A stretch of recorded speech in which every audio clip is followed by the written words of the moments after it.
Hey, Sideshow fans. Before we start this jam-packed episode of the Sideshow, I just wanted to take a moment to dedicate this episode to a good friend of mine who's dealing with a significant loss in his life right now. Just remember how special you are to so many of us and how much we all care about you. This one's for you, DJ. Ladies and gentlemen, boys and girls, this show runs through the ages. Sinners and saints, goblins and haints, but beware as they say we're contagious. Sick with the truth, we uncover the lies. We beat on the drums as they march side by side. Wake up, my dear friends, and smell that fresh roast. Last night shall no longer exist. You're here by yourself, but you're never alone, as we spin stories you'll hear in the mist. Reptilians and greys, we folk who stay hidden. Mysterious booms, archaeology forbidden. Stay away from the village, keep off of the moors. There's a lady in white and bloodstains on the floor. So sit back and relax, take the load off your feet, as we're here to amaze, entertain, and complete. You see, my name is John, and Stacey's here too, and my, do we have something in store for you. Welcome to the Paranormal Sideshow with your host, authors of Till Death and Beyond, John and Stacey Edwards of ParanormalSideshow.com. Hello and welcome to the Paranormal Sideshow. I'm your host, John Edwards, and joined as always by my lovely wife, Stacey. Hello. And we got banned from this secret anti-social media site. Did we? Yeah, it's called Death Book. Oh. We got banned for conjuring one too many demons for Corona Company. Oops. Yeah, and then breaking their 666-foot rule. It really got... I mean, that one's hard to judge. I know, right? 665, 667. It's pretty hard. No, but for real, it's wild how much the world has changed. Mm-hmm. With seating at events. I mean, we're thinking about these concerts we have coming up, and we're like, man, are we going to have to like sit 6 feet away from people? Or, you know, some of the ones we got coming up at some clubs, and we're thinking about, I mean, come on, you were a club hopper like me. Right. I mean, part of the fun is it's going to make those mosh pits a lot less interesting. I mean, you know, imagine how many young adults are going to miss out on the joy of having multiple strangers nearly become biblically familiar with you, you know, right. Jam-packed on a dance floor. So... I don't know. The kids are going through a lot of weird things right now. Mm-hmm. It's either going to create really good kids or very bad behavior when everything comes back around. Mm-hmm. I don't know. Just a random thought, by the way. Yeah. This might be my first random thought of the show. Okay. Chris Cornell was murdered. Yes, I do believe that's true. This all came from a dream. Right. And, you know, we started looking it up and... Because, you know, it's just how my life works. Right. So it came from a dream. I was hanging out with Chris Cornell in the desert, and we were kind of vision questing a little bit. And I had no reason for this other than rock stars like to hang out with me in their dreams, or my dreams. In your dreams, yeah. Dead rock stars. Mm-hmm. And I hadn't been listening to Chris or anything, which is actually kind of crazy. Been talking about it or anything? Yeah, nothing. And then we went down this rabbit hole. A rabbit hole that I didn't even suspect. Like, I'd been mowing that grass and I hadn't even the carrots were fine. I didn't think there was a rabbit. No, and it was just a simple question. What exactly happened with Chris Cornell's death? You know, we know he possibly hung himself, and so I was like, I'll just look. Let me just check. And, spoiler alert, Epstein looked more like a suicide. Yeah, so. It's pretty wild, huh? Apparently there's some show on it, a documentary that we need to watch. Yeah, we still haven't. I mean, this is new. We haven't looked into it, so, you know, just weird stuff. Seriously though, we're missing out on going out. Mm-hmm, you know, that's really starting to get to us. It's not that we've been quarantined per se, because per se I have not, and you know, I'm essential. I'm essential. Yeah, but he's bona fide. But he's a suitor. Going out to do shopping and just going out for work, it's not the same thing as being able to go out and do fun things. Yeah. Which we haven't been able to do. No. And I'm so glad, you know, you're talking about the concerts. I'm so glad that Ari got her first concert experience already. Before the world ended? Before it was going to be weird and different, yeah. Yeah. No, I agree. I think we've evolved though. I really do. I think we've evolved as people, not in a good way. I think we're now at COVID 69. I'm telling you, man, it's #Rama. But I mean, I know you think I'm an innuendo guy, and you probably think right now that was an innuendo type thing. Right. But it got me thinking about some things. Okay. I was thinking when I was thinking of that line, she's going to say that there's a John innuendo or a John innuendo. That's what they should be called. But that got me thinking about songs. Okay. Is that weird? Not for you. No. And well, it wasn't just innuendo songs, but songs that mean something different than what people think. Oh, okay. And so I was like, man, I was jotting some down. Oh, okay. There's quite a few. Yeah, man, listen, if you cats don't know, if you ever need to phone a friend and you're sitting there playing millionaire or billionaire, gazillionaire, or if this keeps up with the Rona, it's going to be thousandaire. Who wants a can of soup? I want a can of soup. But I was thinking of a few of them. Now, there is some that I still don't know what they mean. I don't think the author knows what they mean, such as Deuce by Kiss. Yes. I mean, seriously, is it like you're worth a poop? I mean, that would not be bad, right? If you're worth a, you know what? Really? Well, I guess, yeah. In today's lingo. I don't know, because that one's weird. I actually had to look that one up because I was really curious when we were talking about it, what that song meant. And the only thing I could find was that he claimed that it didn't really mean anything. He being Gene Simmons, pronouns pal. Excuse me. Claims that he just wrote it on the bus, and it sometimes things don't mean things. But then everybody had their own opinion of what they thought it meant, which I guess is what a song's for, right? Well, everybody's I always supposed thought to take what they mean from it. I always thought it meant # and Bo James. I see. And so, but I don't know. That one's not even part of this. That's just a bonus. That was a conversation we had earlier. It was. That I thought since it was sent, needed to go in here in case somebody did know what the deuce was. So, and, there's some that we've listened to that we always knew the innuendo of it, but because they were some of our songs, like Semi-Term Life. Right. Third Eye Blind. Right. My God. It's like which direction do you want to go? Do you want to go meth? Do you want to go flat down, look like the panties on the bed and all this stuff? It was a different time, the 90s. It was. It was a time of, knocked out chicks on beds. I mean. Well, and if you're just somebody that didn't really listen to them and you only heard the radio version of that song, you didn't even get the whole. Oh, here it goes. The whole meaning of it. Here it goes. Every time this song comes up, Stacey loves it, man. She always brings up, you've heard the full song, right? We have these cats be like, what? No, I don't think. Whoa, okay. It's one of the Muggles. It's they didn't have the struggles we had. Here's a crazy one for you though, the Macarena. Okay. Say what? So you wouldn't think anything real bad about Macarena, right? No, it's just a fun dance song is what you would think. Yeah, it's a fun dance song, all right. I actually don't know what it means. Yeah. Well, the song is about a woman cheating on her boyfriend while he's out of town with two of his best friends. Oh, at the same time. I think it's because I don't really know the words. Hey, Macarena. That's the only words anybody ever knows. Yeah, well, it gives a whole new meaning to the song. It really does. I was like going back through the memory banks. Like, was there a girl that was like, hey, I really like that Macarena song? I'm going to have to go back and listen to that one. Yeah. That was pretty crazy.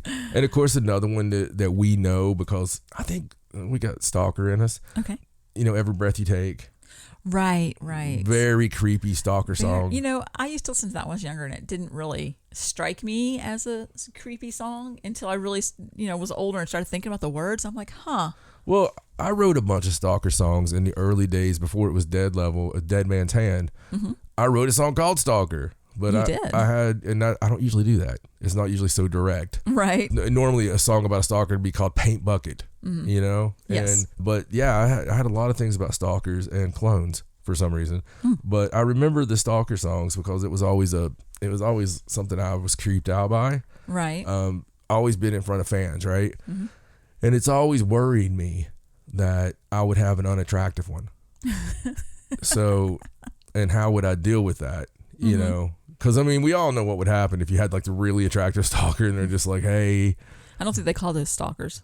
They call them They just call them potential mates. I thought you were going to say potato. I was like, I thought it was a term I didn't know. No. They call them potatoes in the business. With this one's kind of wild. It's actually a song that, this is a little inside information, but it's one of the songs that I have for Stacey, Butterfly by Crazy Town. Yeah, it's that whole come my baby, my lady. It's just about hashtagging. Is it? Yeah, the whole song's just hashtagging. Oh, I just thought it was like a nonsensical. Well, it's not. I guess I never paid that close of attention to it. Yeah, I guess so. The Blurred Lines, of course, we know that's a horrible song. It's terrible. Yeah, that's a bad one. And She Bop from Cyndi Lauper, I had to explain that one to Stacey. You did. I used to listen to that song all the time when I was younger. I had no idea what that was about. Yep, that's about tickling the magic turtle. Like a Prayer. Madonna, right? Okay. With all the imagery and the burning crosses. Yeah, nothing to do with that. It has to do with Bo James's. Oh, does it? Yeah. So apparently, like, the song is about BJ and the bear. Oh, gotcha. I've not went back to read the lyrics. Right. Because, I mean, I'm trying to think of some of them. The only lyrics I remember are Like a Prayer, I'll Take You There. Yeah, I guess so. Oh, wait a second. Down on my knees. Like, Oh, it's starting to make sense. Wow. Holy cow. And there you go, people. There you go. We'll just have to listen to that after the show. Yeah. See. Yeah. So, another song that I love, this one really upsets me. Come On Eileen. Right. Is basically literal. Is it? Oh, poor Eileen. No, it's about these dudes trying to talk her into, hey man, just come on. She's walking down the street or whatever, and they like the way she's dressed, and that good early '80s wholesome. Right. Yeah, that's such a good song to sing in the car, though. Yeah, it is. I'll have a whole new thought pattern now. 99 red balloons or 99 left balloons. That has another meaning besides just balloons flying away? Yeah, it's about everybody being dead after a nuclear war. Oh, it's political. Oh, okay. And I threw one in here that everybody knows, right? Because there is a few songs that when you grow up, there's songs you listen to as a child, and when you grow up, you're like, whoa. Do you remember the first time you watched Grease as an adult? Yes, it's funny. I was just thinking that when you started talking about it. I was like, I'm going to mention that. The whole thing about Grease and watching it when I was a kid and loving it, and then watching it as an adult going, I can't believe my parents let me watch this. Yeah, Grease Lightning, man. That song by itself. Yeah, I mean, it's very blatant, and it says it right there, and, as a kid, you just miss it. It's just a catchy song. I'll tell you, man, a lot of stuff from the 70s was very, very risque. Well, that song, though, that's a very high school song to sing, so. It is. It was appropriate for the movie.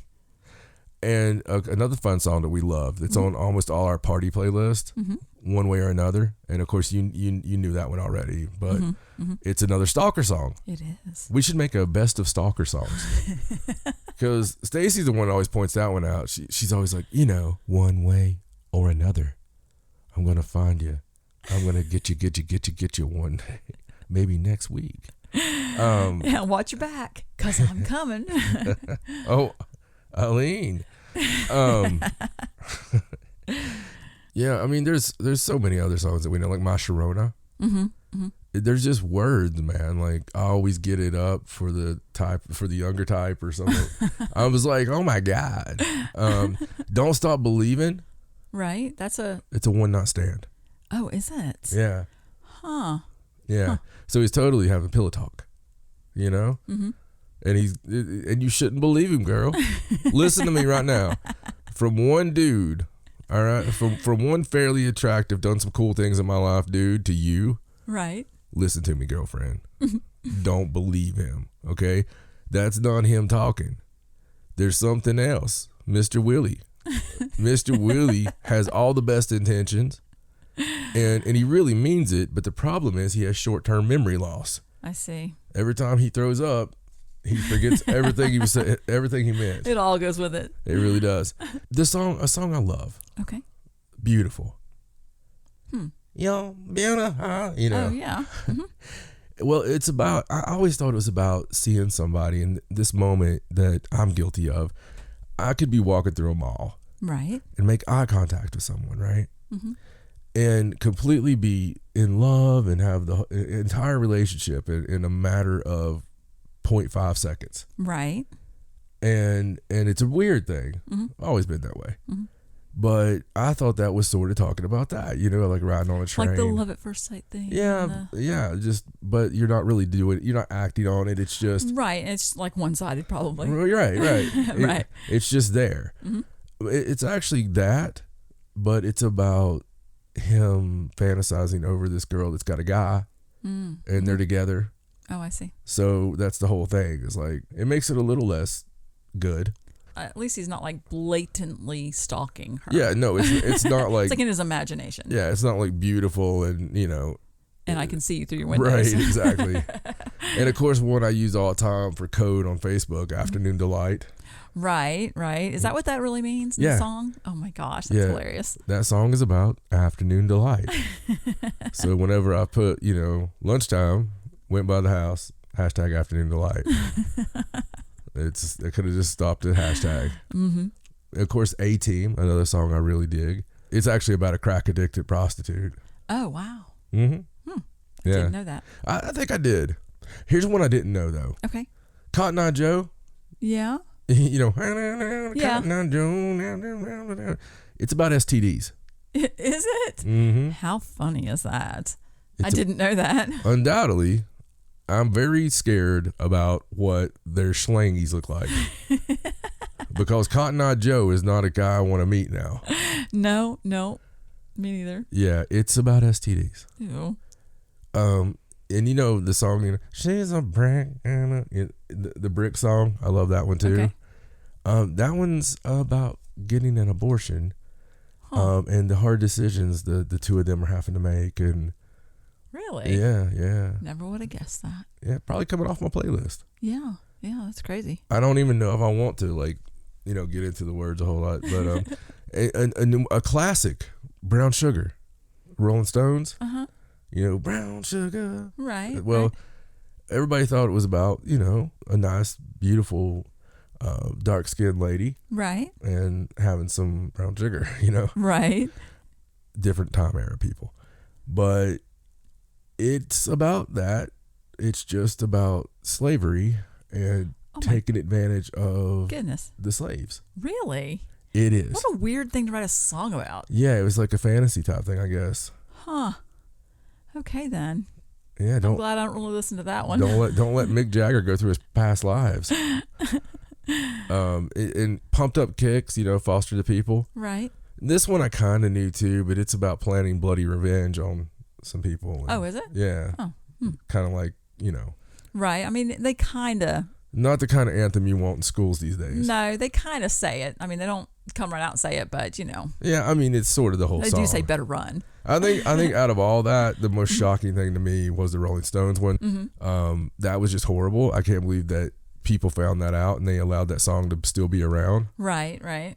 There was no cancel culture back then, obviously. Obviously not. Because I believe that would have hit the list. Right. Well, you know, there wasn't internet and streaming, and you know, it wasn't.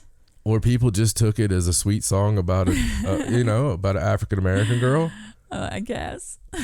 Yeah, that's completely just lost its whole thing. But speaking of awesome people, which I wasn't. Right. Speaking of some very questionable people.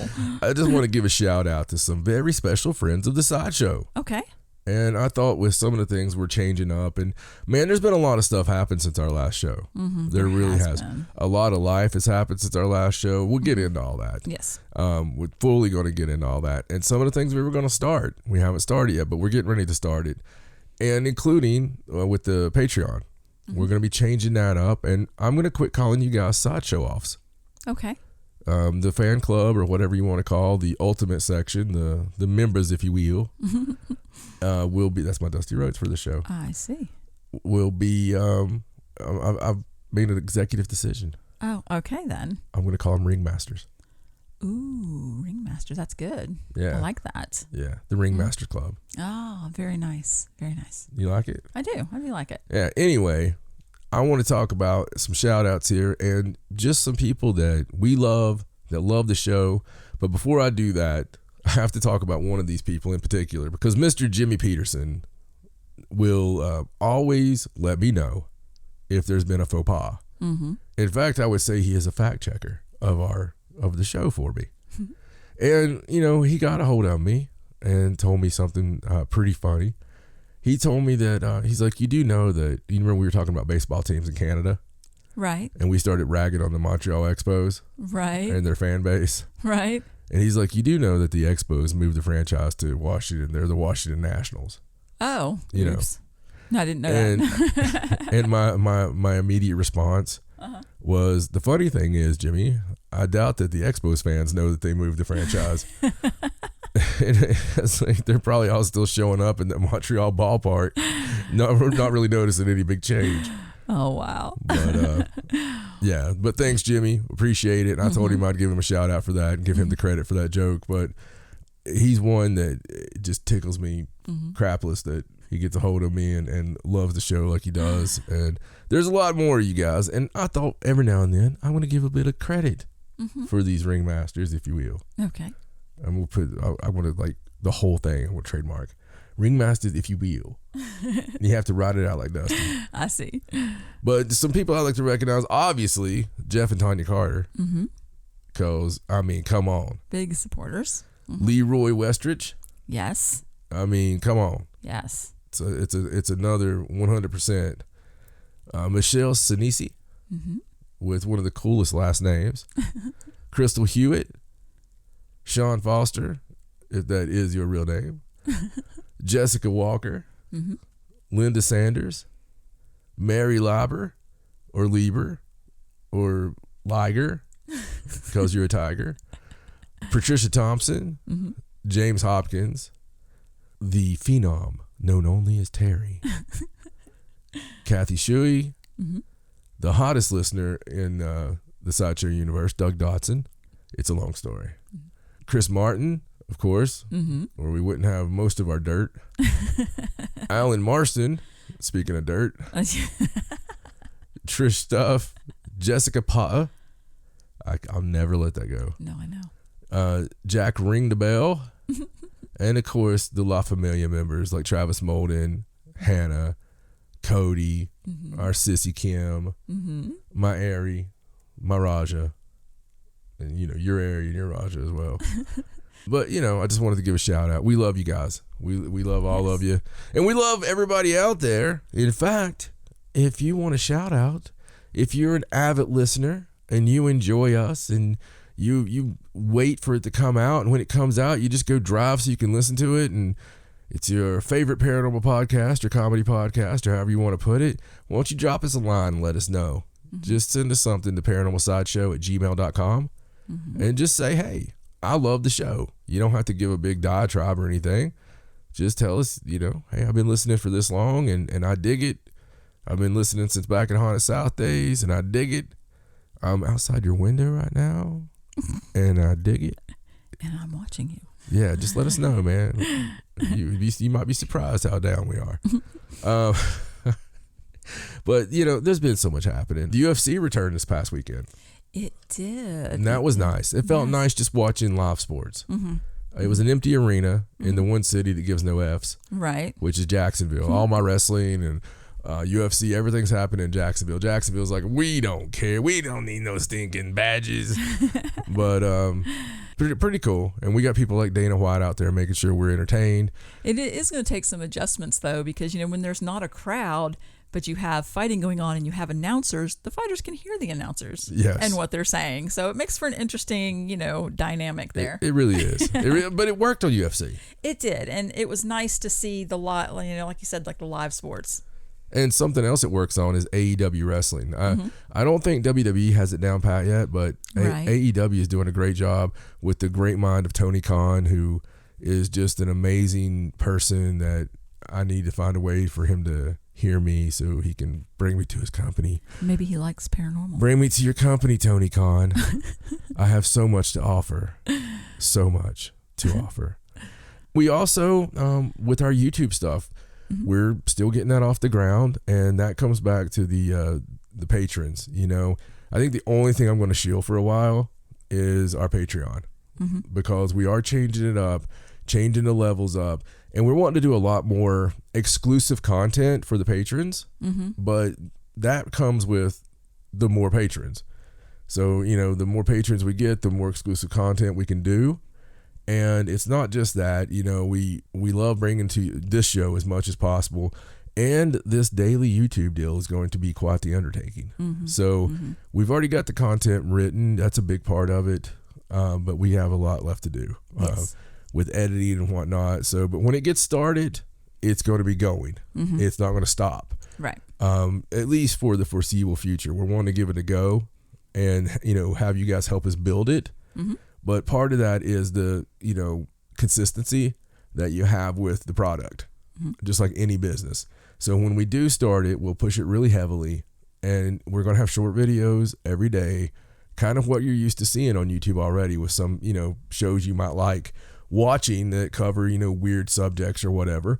And that's really what we're looking at doing, but it is going to be quite the undertaking. Our Patreon is, Stacey? It's patreon.com/paranormal sideshow. And that, again, for people in the back? Patreon.com/paranormal sideshow. And for that one guy who couldn't find his pen? Patreon.com/paranormal sideshow. Thank you, Stacey. Yes, and go and check out our new levels. Yeah. And our new content. New levels, new content. It's good stuff, and there'll be a lot more content and a lot more levels. Happy Mother's Day, way past Mother's Day. Oh, thank you, sweetheart. I had a good Mother's Day. You did? Yeah. You got some kick butt presents. I did. Got to relax. Got some good stuff. Yeah. It's awesome. Raja got some cool stuff, too. She did. She got Mother's Day presents. Since our last show, we've had our 23rd anniversary of our first kiss. Yes, we have. May 2nd. That was a big deal. It was. That's always a day that we kind of keep separate and hold special. Yeah, we've always celebrated that, and now we have more reason to celebrate it because it's the day before Kyler's birthday. Yeah, yes, that's true. And Kyler had his birthday. Yeah. His dinosaur party. Oh, my God. And he racked up. Yeah, if you're not on our Instagram, you do need to go there. I'm not shilling it. I'm just saying you need to go there and look. It's some cute stuff. And, of course, we've had the saga of my neck. So let's talk about that. Okay. I have continuously worked. I will say I'm not taking off a millisecond because of this, which is probably stupid. Right. But we're going through some weird times right now in the world. And it's not time to take off a nagging injury. Right. But my neck has given me trouble for quite a long time. So is my back. You know, I've got different problems with different parts. Do they have anything to do with steel chairs and stuff like that? Probably. I mean, there's probably a little bit contributed there. I'm sure. But my neck has gotten so bad that it's been giving me these migraines like for a while now. But here in the last few weeks, guys, holy cow. I literally have not been able to look left. So I have to like move my shoulders. I can hardly look right. And again, have to move my whole shoulders up, down, can't sleep. So we went for a week and a half stretch where, I kid you not, I maybe slept an hour a night. Yeah, it was bad because you couldn't get comfortable. Any position you were in was extremely painful. So terrible. So of course we went to the doctor because this is not normal. Yeah, got an X-ray, got an MRI coming up. Yeah, so we had to do the X-ray first to get the MRI. So hopefully we'll find something out. Yeah, they're going to get in there, and it's going to be just like that scene in The Exorcist. Stacey's going to be in the other room, and they're going to be like, what is that? You know? So at least I hope that's what's in there. But with all the weird stuff going on, because you got to admit, our news today, okay, our news people, ladies and gentlemen, boys and girls, women of all sizes, this is one of those episodes that is just unbelievable. It is unmistakably the best because this news, the news that has been coming out is cray-cray. I mean, this has been the kind of stuff we wait for an entire year. And we hope that it's spread out when it happens, but it never is. It's always like, oh, hey, we're just going to do everything right now. Yeah, right now when you're having a problem with your neck. Yeah. And we're going to, tons of news. Yeah, we've had tons of news. But it also got me thinking of some weird crap in history because, there's been weird stuff always happen. And to honor videos soon to start on YouTube, I thought about some of that type of content. Okay. So I want to tell everyone some of the weirdest events in history. I thought that'd be fun. Okay. That will be fun. And this isn't my traditional list. I don't think any of my lists are very traditional, but they seem to change as we go. But I love my list regardless. This list is because I like a whole like eclectic bazaar of craziness. Yes. And by bazaar, I mean like a shop, Right. a bazaar. Oh, I see. Not bizarre. I gotcha. Because we would have a bizarre bazaar. That's what we should name our shop. The Bizarre Bazaar? Yeah. That's a mouthful. I like it though. Well, I know you do normally. But I was trying to see what the strangest things in history, most unexplained mysteries in history. That's it. That's we're working as we go here. Spitballing, they say. Throwing stuff against the wall and seeing what sticks. That's right. So it just stuck. So the most unexplainable mysteries in history. Okay. That sounds good. Okay. In my opinion, in one man's opinion. This first one isn't much of a mystery because we know who did it, who said it, and it's just really what did they mean. Okay. But I had to put it in here. It's the everybody remembers Coco the gorilla. Coco the gorilla. Right? You remember Coco? Coco was that smart gorilla that they taught sign language to. Right, and could communicate like a person. Right. Very scary. Right. Should never have done it. But in an interview, Francine Patterson, who was Coco's trainer, and the closest human to her, was asked how deep their conversations would go. She answered, it started early on with a conversation Coco had with one of her caregivers about death. The caregiver showed Coco a skeleton and asked, is this alive or dead? Coco signed, dead, draped. Draped means covered up. And the caregiver asked, where do animals go when they die? Coco said, a comfortable hole. Then she gave a kiss goodbye. This interesting story surprised many and left a lot of room for philosophical debates. If only Coco could elaborate, huh? Really? A comfortable hole? A comfortable hole. It's exactly what Coco said. That's interesting. Yeah, I thought it was too. I just thought, as many things as Coco did say. Right. Out of that ape brain, where do animals go when they die? Oh, a comfortable hole. That's very bizarre, man. It is. I agree. The next one, the 2,000-year-old body that still has hair, eyelashes, and blood in her veins. Oh, my. I apologize beforehand if I mispronounce this to all of our Chinese listeners, but Zhenzhui, who is also known as Lady Day, I think I pronounced that one correctly, was the Marquise of Dai during the Western Han Dynasty in ancient China. Her tomb was found 2,000 years after her death inside a hill named Mawadui in China, with hundreds of valuable artifacts and documents. Wow. Yeah, I mean, how cool is that? That is pretty cool. They found her body 2,000 years later. You just don't do it. That's whenever they find something here in the States 2,000 years old, the Smithsonian comes in and just like airlifts it out. It's like, nope. Nothing to see. Nothing to see. What surprised everyone about it actually was how incredibly well preserved her body was. Thousands of years after her death, Lady Day was found with all of her organs and blood vessels intact. Oh, my. There was also a small amount of type A blood found in her veins. She still had blood. And she still had her hair and eyelashes. Scientists found seeds of melon in her stomach, which led them to believe she died during the melon season in summer. This also meant she died within a couple of hours of eating a melon. Maybe it wasn't the melon season. Exactly. What surprised everyone the most was the mysterious liquid that her body was soaked in. It was mildly acidic and had some magnesium in it, and it was probably what preserved her body. To this day, scientists still don't know what the liquid was.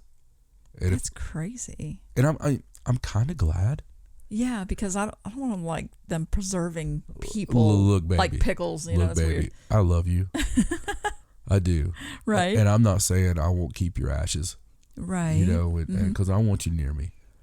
But I don't want you near me with your weird ass typo blood and my hair. Yeah, and your hair and your eyelashes and can you imagine like the glass coffin or we just set you up in the living room. Mm-hmm. I guess so. If we're watching wrestling or something, it would just seem normal. Put an iPad in front of me. Yeah, it's what's Mama doing? Looking up news. That's awesome. This next one's one of my favorites. A man becomes a musical genius after experiencing a head trauma. The one thing that sucks about this is as many head traumas as I've experienced. Right. Every time it happens, at first I'm laying there and I know I'm going to die. And I've just taken a steel chair to the head or went through a table or, had a car wreck or something. Mm-hmm. And my frontal lobe gets smashed in. Really, this is true facts, people. And I'm sitting there, except one was a go-kart. It wasn't a car. Go-kart. But nothing special happened. No, you didn't become a musical genius? No, well, maybe it's because I already was. Oh, there you go. All right, well, let's get on with this one. Imagine waking up one day and finding out you're basically a musical genius, even though you haven't practiced a single day in your life. That's amazing. That would be pretty amazing, right? It would be. Well, a similar thing happened to Derek Amato, only there was a significant price to pay. In October of 2006, Derek suffered from a severe concussion after hitting his head at the end of the pool while diving. See? Oh, ouch. That's why I don't do high dives. Yeah. After this, Derek suffered from 35% hair loss and some memory loss. Do you think the head trauma did my hair? But he also acquired a skill that many practice their entire life, for he became a composer. As I shut my eyes, I found these black and white structures moving from left to right, which in fact would represent in my mind a fluid and continuous stream of musical notation. Amato explained his condition. It is believed that Derek might be the only person in the world to gain genius-level talent after experiencing trauma. And even though the acquired musical savant syndrome is already known to doctors, usually the cases are not as strong as Derek's is.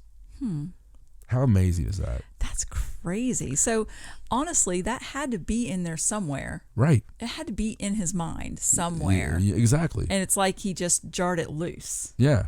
So, and that's why I wanted to talk about this. It's, all these, on this list, the thing that makes this different is it's very discussion heavy. It's because a lot of these are crazy. Right. But they're true. And I wanted to make sure none of this was hyperbole. I wanted to make sure we had true facts. And Right. So do you think that's a past life thing? Or do you think it's just a... Well, okay, is it past life or is it universal knowledge? It could be. It could be that he just... Tapped in for long enough to like download this information or whatever, and without realizing that he had done it because he was not in his right mind. When you look at music, you're looking at mathematics. And a lot of people believe that, mathematics is truly the intergalactic language, in some forms. Right. And I don't know. I could see that being a thing. I would like to think it's a past life, but if it was a past life, it would almost seem that you would remember a certain piece. Right. It would be more specific and not just the general. Because when you get a concussion, if he had a really bad concussion where he was not coherent for a while, he would have been in that state, where people get into that trance to, be able to access that universal knowledge. He would have been in that state for a long period of time without even trying because he would have had that trauma. I know during my worst event ever, I'd had a really long wrestling match, 45 minutes, and we had just completely went out there and we said, you know what, we're going to hit each other as hard as we can. We're going to use every instrument of destruction we can find. And it was very violent. We were both busted open after the first punch, and I had a contusion on my frontal lobe that actually, it was swollen out a few inches and black. I went home afterwards, and for a few days, it's just, it's completely a daze to me. I remember being in the shower at the time. I had very long hair, and I remember being in the shower and washing my hair, and the next thing I knew, I was on the bed. and I don't know how I got dried off. I was there by Right. myself. Right. I don't know any of that. I remember hearing things as well during this time period. This is all stuff that just recently come back to me. I remember hearing a lot of voices. I remember hearing a lot of things, and it somewhat makes me wonder if that didn't, maybe trigger something from my childhood. Possibly. It took years after that. It was quite a few years after that things started happening heavy for me. But I do remember during this time period, which I want to say it was 2002, somewhere around there, because it took me out for about a year. And I mean, really, I would be talking, and at the time I had the band going, but I would blink, and I'd be in the middle of talking, it just, and I'm pretty sure it honestly changed my voice a little bit. That was one weird thing about it. My voice was a little bit more, not really higher, but it was just a little bit different before that. And that's something I've read on since, that people that have really bad concussions, sometimes it'll change their voice. So really strange thing there with Derek, though. Yes, definitely. The thundercloud, my God, this one, when I was looking these up, this was one I didn't know about. Okay. So for all our Aussie fans, all right, a couple things you need to know. I just introduced Stacey to Mad Max, the original movie, and also The Road Warrior, which she had seen The Road Warrior before. Yes. But the 1979 Mad Max movie, oh my God, just brilliant, fantastic. Very good. And then The Road Warrior. But the whole time we're like, we got to move to Australia. There's just something, it's just beautiful. Look at all that desert and that dystopian look. Only Stacey and I could look at that and be like, oh my God, that would be great. But the thundercloud that appears in Australia's island every afternoon. From September to March every year, a thundercloud named Hector forms nearly every afternoon on the Tiwi Islands in Australia. Hector, also known as Hector the Convector, is known as one of the most consistent thunderstorms. Wow. It was named by a pilot during World War II and still remains the center of many meteorological studies. Though most meteorologists have studied the interesting history of Hector, they have not come up with a valid explanation on why the thunderstorm keeps appearing every single year. That's crazy. I love that they named it. I love it. And they kept the name. Yeah, I mean, it's really strange, though. That is really strange because, you can't normally count on thunderstorms to show up exactly when you expect them to show up. No, it's very cool. Yes. I mean, from September to March, man, it's just, there's something there. Yeah, I agree. There's some energy, something going on there. So anytime you're looking at mysteries, some people have their own reasons for this one, and it's like Stonehenge. This particular mystery you'll see on any historical channel on YouTube, and they want to talk about it, and they'll have their 4-minute video on it or whatever, and then they'll say, well, some scientists like to say it's this or this, but pooey, okay? The mysterious dancing plague that made people dance to their death. In 1518, a dancing plague struck Strasbourg, Alsace. Now, Alsace, for those of you who don't know, it's borders, I think it's French right now, but it's historically went between Germany and France. Right, I think it's right there on the border. And control, so pick your poison. Also known for the dance epidemic, this weird condition took over 400 people's bodies and made them dance without rest. Wow. Some of these people even died of heart attacks, exhaustion, or strokes. It all started in July 1518, when one woman named Mrs. Trophea started dancing uncontrollably in the middle of Strasbourg. She was later joined by 34 people. Wow. And soon after, the plague spread to around 400 people. At one point, it would kill around 15 people a day. Doctors and authorities theorized this was not caused by supernatural causes and claimed the epidemic was due to hot blood. But instead of treating the patients, doctors advised them to basically dance it out by building them a wooden stage. It is believed that the modern marathon runner would not be able to survive this type of intense workout.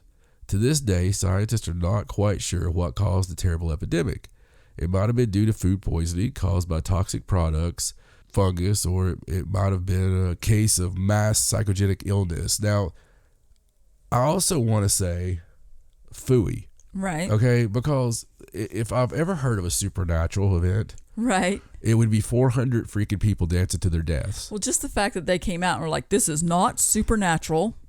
In 1500, I dare say dancing was not looked on in a positive light. Mm-hmm.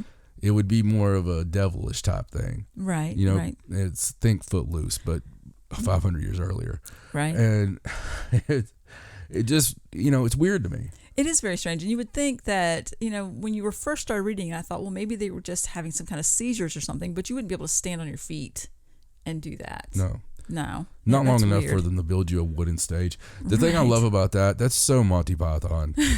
Like, well, if these people are going to dance, did she float? let's make it a party. It kills me. The people in authority in the Middle Ages had to be the actual stupid people. That's crazy. But so do you think that was like a curse? I think that there was probably, I truly believe that your devils or demons or goblins or whatever, they were more prevalent in the time period because, you didn't have internet. You didn't have stories took years to travel to another place. Right. I really think that they had field days. Yeah. I mean, they were just bored. I mean, hey, let's have some fun here, right? Mm-hmm. And just make them dance. That's crazy. I mean, there's no way to even figure out what that could have been. I mean, they call it a plague, but would it really have been a sickness? Well, that spread like my that? problem with it is when they're like, everybody went stupid at the same time. Mm-hmm. There's not going to be.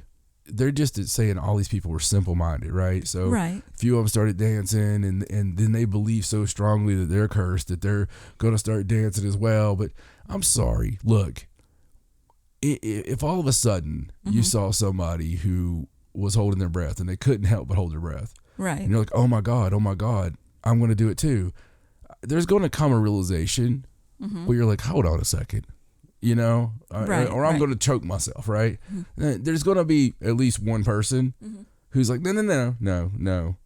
There's always the sarcastic one. There's the smart one. There's the, I just don't see that many people falling. That's a large number of people. It is a large number, but couldn't they have stopped them and something not instead of just letting them dance, couldn't they have a couple of people grabbed them and made them lay down? Even if their feet were moving, you could have restrained them in some way, forced water on them. I don't know, or like dump some oil so they couldn't get up. They just keep flipping and flopping. Right. I think that would have been more exhausting than the dancing. It'd been more fun though. Very strange. I agree with you, but perhaps they were scared to touch them. Perhaps because they didn't want to get the plague. Yeah. Yeah, that makes sense. Makes sense. Yes. I mean, I don't know, man. I would love to see it. I mean, maybe it would be sad to watch people dancing until they fell over dead. It didn't affect everybody. No, clearly not. There's witnesses. Mm-hmm. They were able to write the stories and tell the stories. Right. So it's just really strange. Mm-hmm. I mean, that one is truly unexplainable. And and we've heard of similar things happen not too long ago. Right. We had a story that referenced back to this story. Mm-hmm. And there was in a village, there was some stuff happening. Right. So I don't know. I would just like to know what was going on in that area at the time, because something like that really screams, curse, witch, revenge kind of thing. Yeah. Or somebody went back in time and played the safety dance. Something. It's like, I can't control myself. This next one it's strange to me. Okay. I don't know if this should be like an all-time, historical weird thing, but it is. Okay.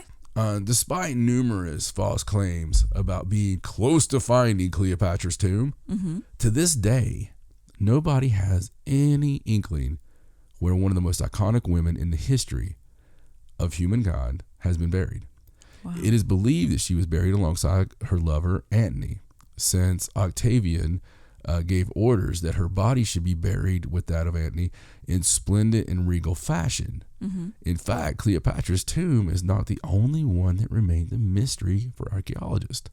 Such iconic historical figures like Mozart and Genghis Khan also rest in unknown locations.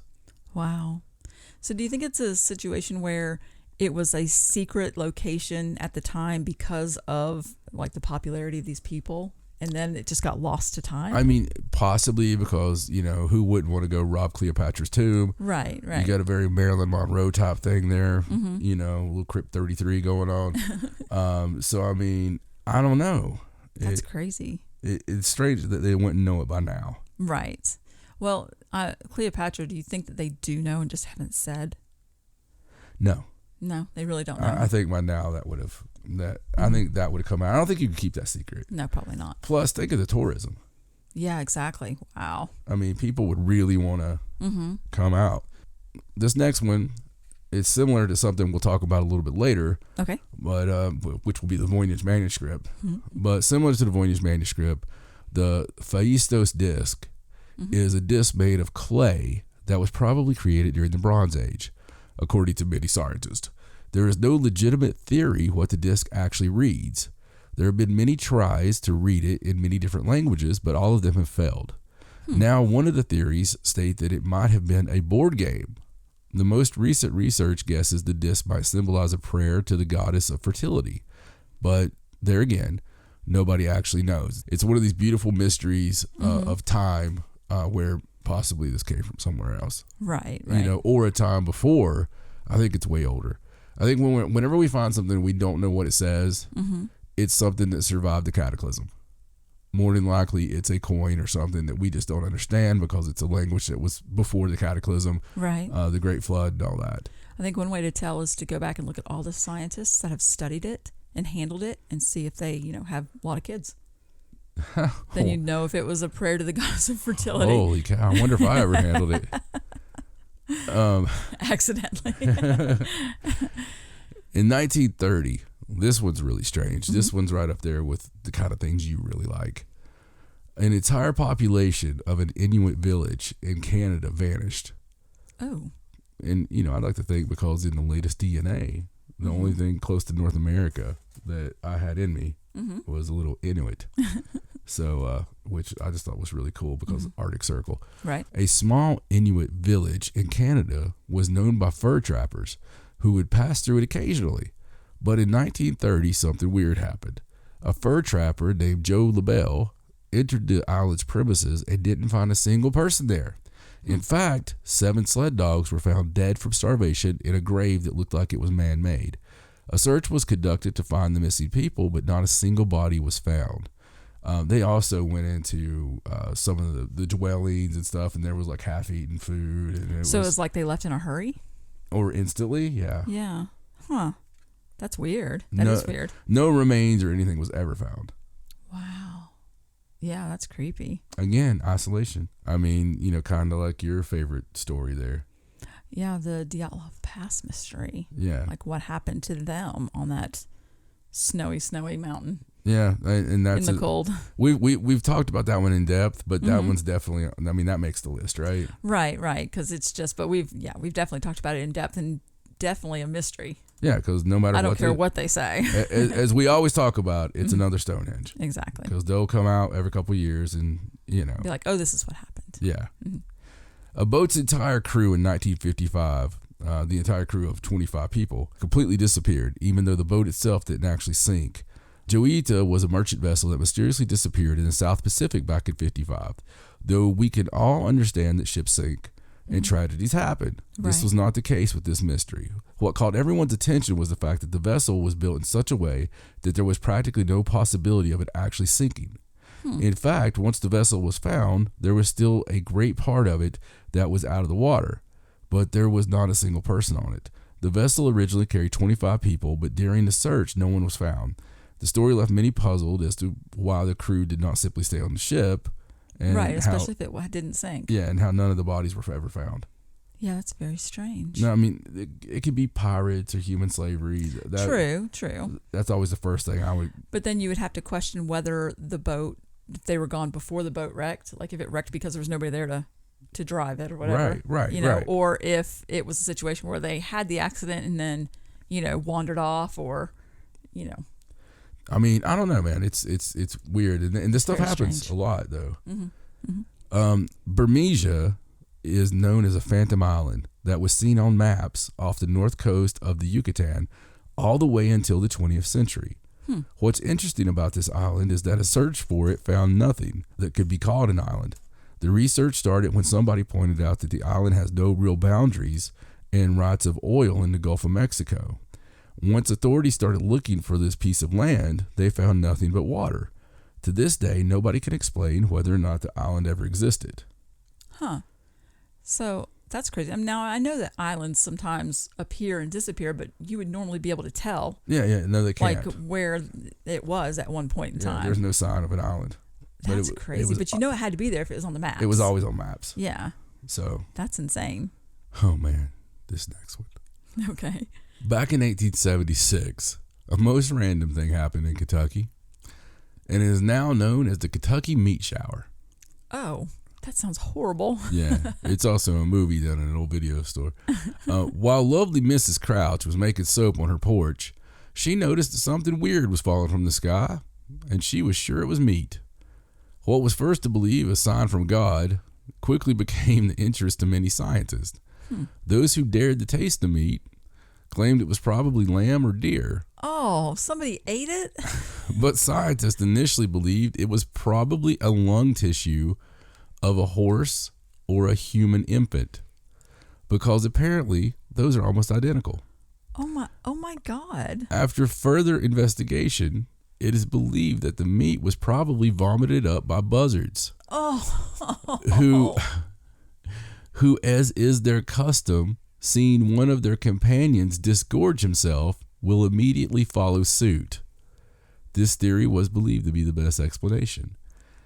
I wanted to tell this simply for the reason that I didn't know that if one buzzard vomits, they're all going to vomit. They're like, oh, there must be something wrong with that. Yeah. Or they all have very weak stomachs, which you would think is not a case for a buzzard. No, because they eat dead things. Yeah. Oh my gosh, that's disgusting. I can't get past the fact that somebody tasted it. What happens when you taste it and then all of a sudden it's like, oh, that's buzzard vomit. Dude, It's 1800s Kentucky. You know, somebody was like, well, let me try it. That tastes like a baby. A baby's lungs. How do you know what a baby's lungs taste like, Earl? What? Did I say that? I meant it tastes like a horse's spleen. Oh, wow. That's really disturbing and gross.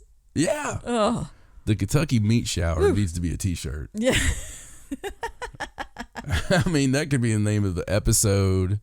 I mean, wow. It's the Kentucky Meat. I mean, people see that and they're like, what is that? Is that porn? What? I don't understand It is going to be a name of a move that we do from now on. The Kentucky Meat Shower. Hey, baby.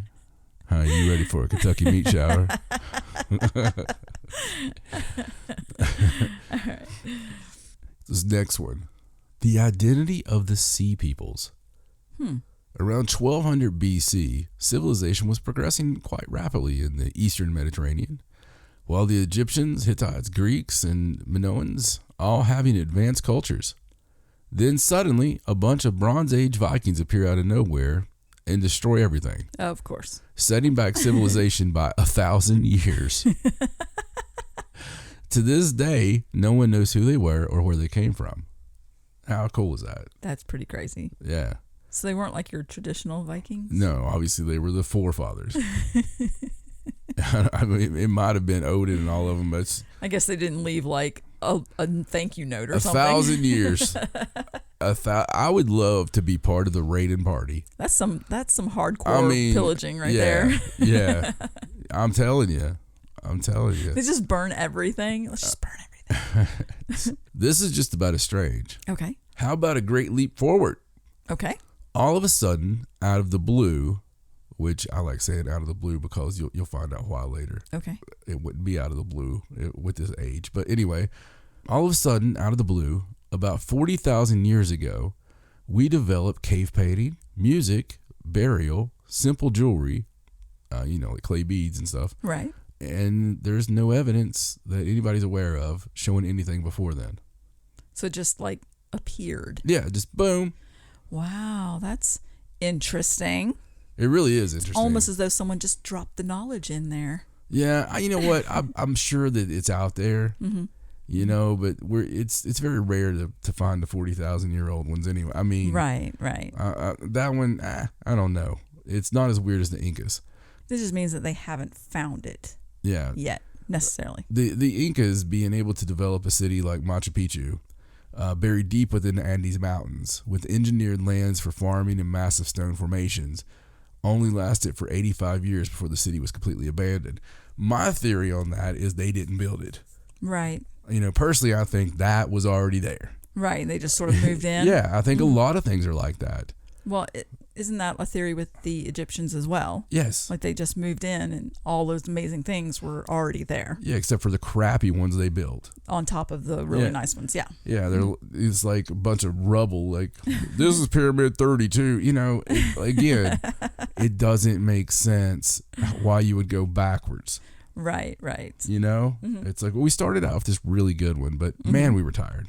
It does make sense that they would try to copy that, though. Yeah, that's what people do.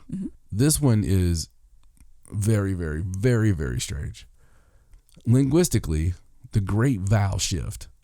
For an unknown reason during the Middle Ages, British speakers of English changed virtually all vowel pronunciations over a short span of 1 to 2 generations. I mean, it's an incredible cultural mystery because they have no idea. That's really quick for a... Yeah. Yeah. I mean, especially not without having, you know, TV or something to influence you. Very, very weird, man. That I wonder what caused that. I don't know, because unless, like you said, unless everyone consciously got together and was like, okay, we're going to start saying it this way now, you know, it wouldn't have happened so quickly. Right. Antikythera mechanism. It's an analog computer dating back 2,000 years that was used to display astronomical cycles. I mean, nothing as complex as that thing was seen for another 1,000 years. Wow. And I know you love that one too. I do. I watched a really interesting documentary on it one night where I think he was like a clockmaker or something. He studied it and recreated what the machine to the best of his ability. And it was very detailed and precise and very complex in nature, like something you wouldn't expect to see so long ago. Right. And there again, things like that, I really have a problem with the dating system that some of the scientists, because they always wanted to fit into their nice little box. And right. And I think they were trying to credit that machine with a philosopher. I don't remember which one, but I'm not sure that's right either. Well, and you know, I'm not going to go into it once again because we went into it so many times with the Voynich manuscript. It's the most mysterious book, one of the most mysterious books out there. And none of it makes sense. It's got different colors and plants than we've ever seen, different animals than we've ever seen, and a lot of theories as to what it would have been used for, or, you know, it's almost like if an alien did come here and was like, hey, here's what we do. Right. You know, it kind of puts you in mind of when we sent the disc out to space on Voyager, of the naked man and woman, and had all the songs, and you know, kind of put you in mind of that, but from an alien race. And a lot of people are like, you know, was it a fraud or whatever? Right. Well, I see. That's one thing's interesting about it is people are like, oh, it's a hoax, but they can't prove that it's a hoax either. And they can't decipher it. I mean, and they try every day. And it is as old as they say it is. Yeah. I mean, they've tested it. So you know, that's the strange thing. I would guess, if I had to make a guess, that it's from underneath us. Oh, yes, that's very possible. The first thing I ever thought when I seen it was Middle Earth, like not Middle Earth hobbits, the Hollow Earth. Right. You know, just because of the colors and what have you. Sometimes when people make these journey to the middle, you know, the center of the earth kind of things, you see these huge plants and these incredible colors and very alien-esque, right? Right. For some reason, I've always agreed with that. I've always thought, you know, of course you're going to have different colors because of the sun and right. you know, whatever is illuminating it down there will cause pigmentation differences. And I don't know. It looked a lot like, you know, because it was a good theory. So similar to us, but not. And I truly believe that there is creatures or beings or whatever or something underneath us. So of course I would be remiss if I didn't mention Göbekli Tepe. Right. you can't talk about, a 12,000-year-old city without, or mysterious list. And once again, we have hardly anything uncovered on this. Just take a few minutes, type it into the YouTube machine, and start watching indie documentaries on it. And the crazy thing is some of the fact that it was buried on purpose.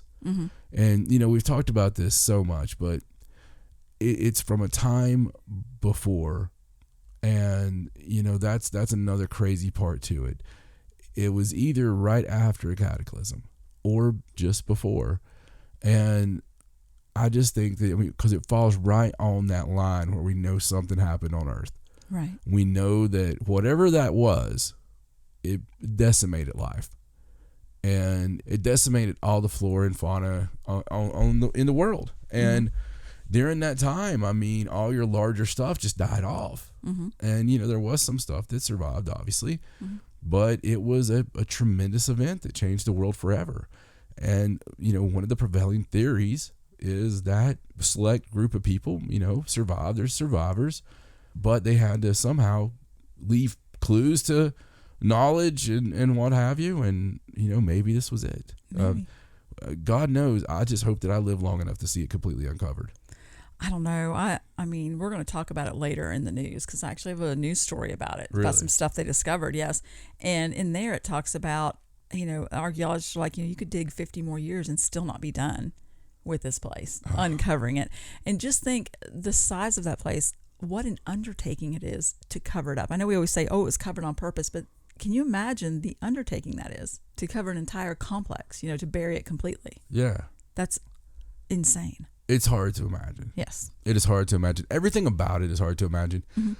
Sometimes you look for signs, is this the end of times or what? I don't think that. I think sometimes it's time for things to be discovered. Right. Times for things to change. And if we don't see that now, even with this pandemic that's been going on, it's horrible and it's terrible and all these things. But what have we discovered?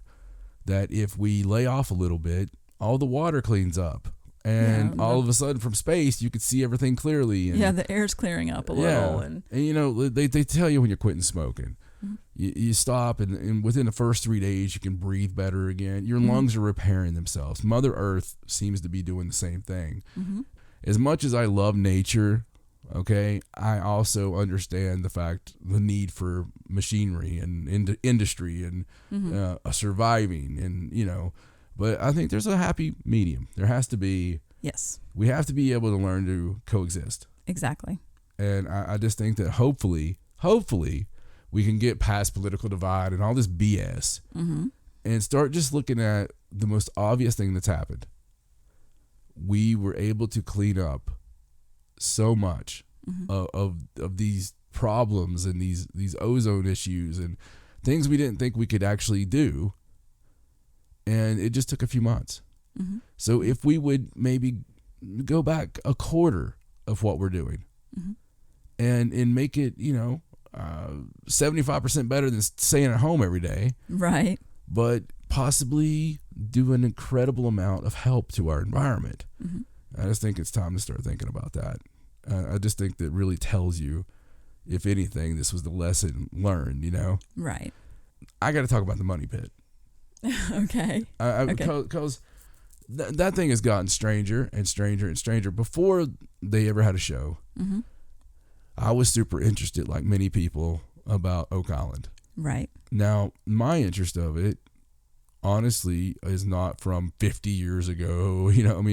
It's not because I was 10 years old and read something in a magazine. No, I was watching Ancient Aliens in 2010. And they had a short little 3-minute thing on Oak Island, and it was more based on the lights that the original people that found the money pit had seen. And it was like UFOs were depositing something or looking for something or something like that. I was like, well, that's really interesting. And then, a few years later, I've watched every episode of Oak Island. 7 seasons or whatever it is, 6 seasons. But we watch it as a family. We absolutely are addicted to it. We love it because some naysayers who probably don't watch the show will be like, "Wow, they never find anything." Well, they found all kinds of stuff. Yeah, they really did. When you dig down in a hole 200 200 feet or 300 feet, and you find human bones that are from nowhere near that island, or you have, the coconut stuff. I mean, there is so much stuff about Oak Island that makes no sense. I know. And, it's like everything they find is just another mystery. Yeah, and a lot of it does point to certain sects of, hidden people, so to say. It does seem that way.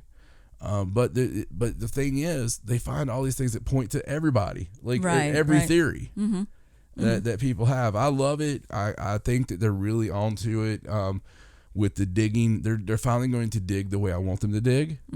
Which, since season 1, I've said I would probably just take it layer by layer. Yeah, I think they were trying to avoid that. I'll tell you one thing I really do like about the way they operate, and that's when they find things, they don't try to fit it into what they want it to be. Like they date things and they study things, and if it comes up that it's something completely different, then they don't try to make that fit into what they think the narrative should be. Yeah, I think everybody likes them because of that. You know, like they just take the stuff as it comes, and they just lay it all out, and they're like, now what can we get from what we have? Yeah, instead of the other way around. Absolutely, I agree with you. Again, this one don't have nowhere near enough time to go into it, but you need to look it up. Mohenjo-Daro, ancient city, a load of skeletons and glazed rock that seems like a nuke had gone off at some point. So it's another one of those mysteries of, if you're going to read an Indian epic and take a look at the flying machines and the nukes and what have you, I mean, so much mystery out there, people. Easter Island, another one. I know I'm doing some quick hitters here, but I mean, my God, it's not as much the heads as it is the actual existence and the mystery behind their creation. We still don't know. I mean, that is out in the middle of nowhere, and the thing that always gets hidden about this in the Moai is the giants. And if you look up giants history, Easter Island, you're going to find all kinds of locals that have these stories about giants that used to live there. That would explain a lot of it.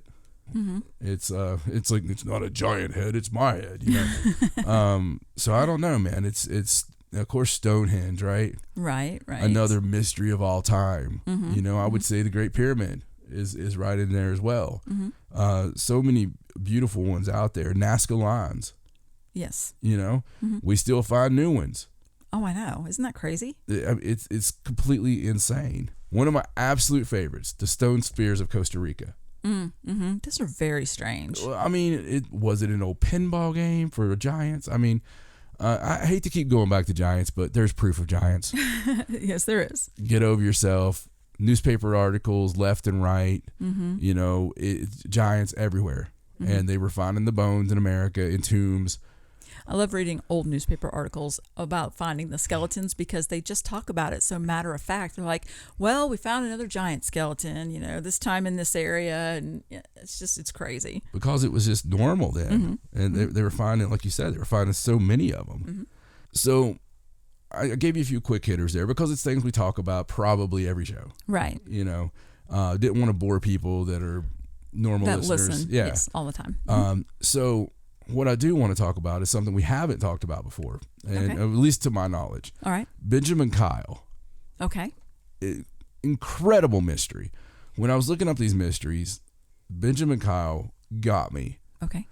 Benjamin Kyle was the alias chosen by an American man who had severe amnesia. On August 31st, 2004, he was found naked and injured, without any possessions or identification, next to a dumpster behind a Burger King restaurant in Richmond Hill, Georgia. I mean, that's just another day in Richmond Hill, Georgia, normally. But between 2004 and 2015, neither he nor the authorities had determined his real identity or background, despite searches that had included television publicity and various other methods. In late 2015, though, genetic detective work, which had gone on for years, led to the discovery of his prior identity as William Burgess Powell, born August 29th, 1948. Although there's a gap of more than 20 years in his life history that still remains without any documented records. How weird. With the rediscovery of his social security number, he has again become eligible for ordinary employment and has received public assistance.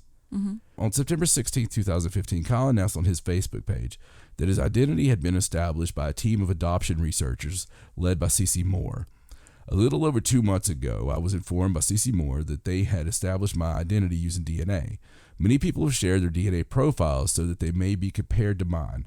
Through a process of elimination, they determined my ancestral bloodline and who my relatives were.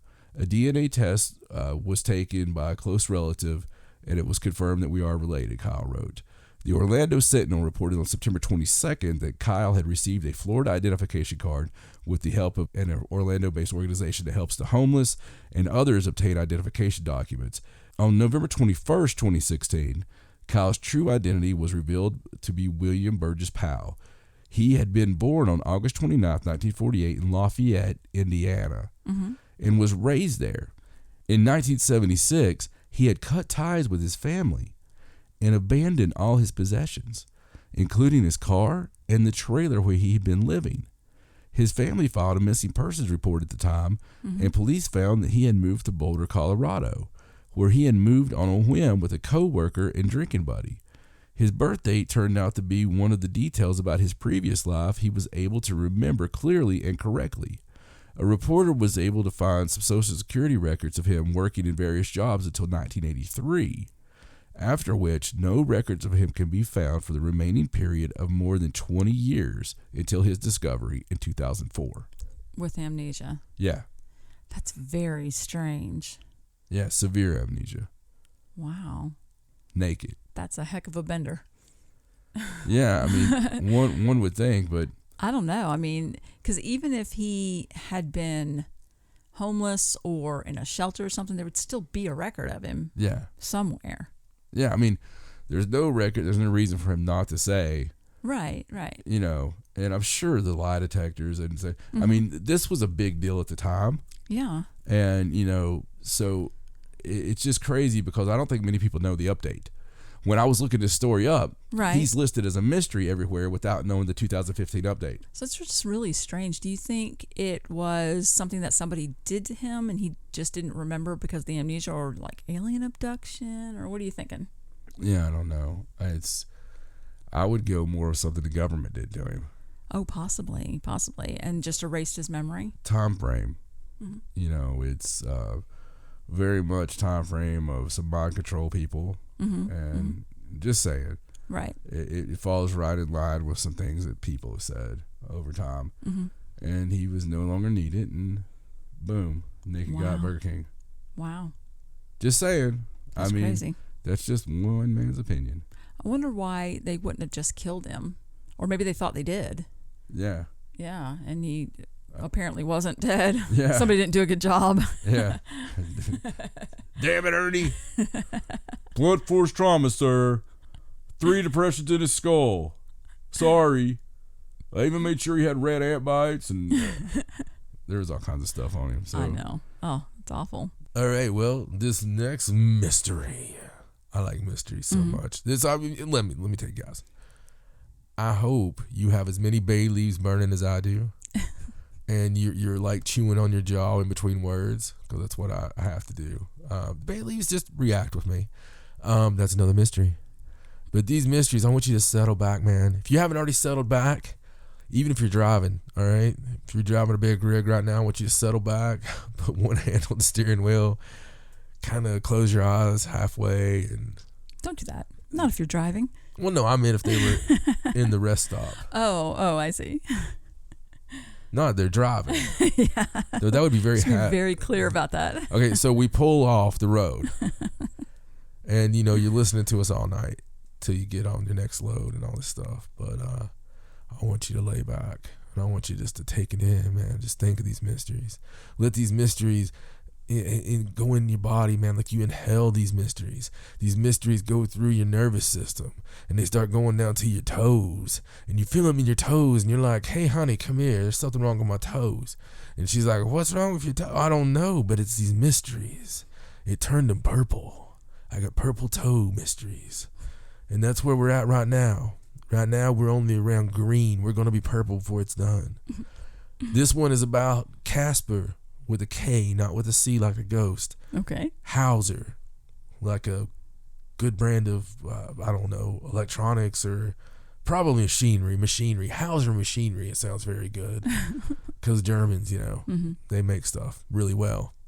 Shout out to all my Germans out there. I know you're making something right now. On May 26th, a day much like today, 18 and 28, a teenager was found wandering in a public square in what is now Nuremberg, Germany. He wore tattered clothing and clutched an envelope containing 2 letters, an A and an F. No, I'm just kidding. It was like 2 actual letters written out. The first was addressed to a captain of a local cavalry regiment, asking him to take the young lad into his charge. Apparently written by an anonymous poor laborer who found and raised the abandoned boy, but could no longer keep the bastard. A second letter dated 1812 and unsigned, but apparently written by his mother, stated that the boy's father was no longer alive, that she could not take care of him, and he was being sent to join the military. The boy was about 16 or 17. He seemed pretty simple and stupid. His name was Casper Hauser. He didn't know that. They tried messing with him, talking to him, all this stuff. He basically say like pork and beans and stuff like that. But he became famous. And of course, I'm skimming around on the story and being funny a little bit, but there's a lot of people think this guy was an imposter, or this kid was an imposter. Some people think this kid was legit. Some people think this kid was a king that was being hidden away. But I can tell you this much. If you were alive in the 1830s, the 1840s, around that time, Casper Hauser was a worldwide celebrity. He was viral before things were viral. And he was in every publication, every magazine when these things mattered, when magazines were published and people put words in there that actually mattered. Mm-hmm. They went all over the world. And this story got picked up everywhere. Everybody wanted more and more. There was fictional stories about Casper Hauser. Everybody had their opinion. Who is he? Who's this mysterious kid, right? Mm-hmm. Well, he became famous with hundreds of books, magazine articles, films, even plays written about him. Wow. As one article published in November 1874 issue of the Overland Monthly and Out West magazine, it's one of the strangest stories of the century, is that of Casper Hauser.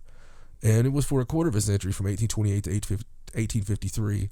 It is doubtful if any single individual, if in all Europe, was so much discussed or awoke so great an interest or curiosity. Newspapers on both sides of the pond were full of him. Pamphlets, books, they're written to sustain this, or the theory of his birth, belongings. Philosophers, savants were aroused on his behalf, adding intrigue to the tragedy and the already baffling case.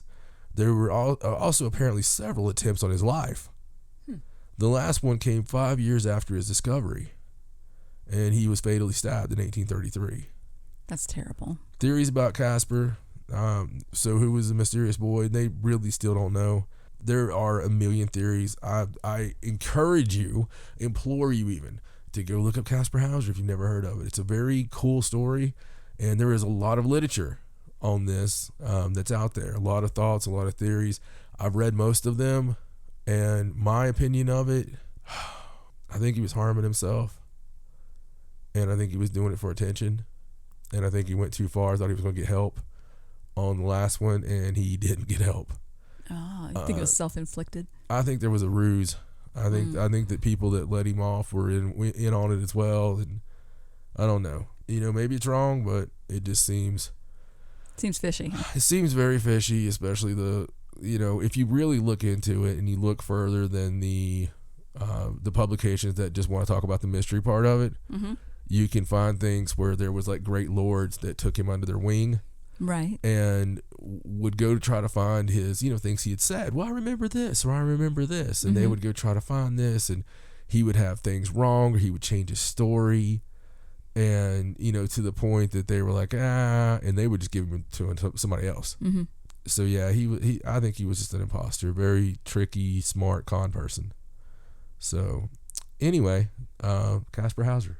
Interesting. I'd never heard of that one. Well, I got to move on. This could have been... I'm not numbering these, but if I were, this could be number 1. Okay.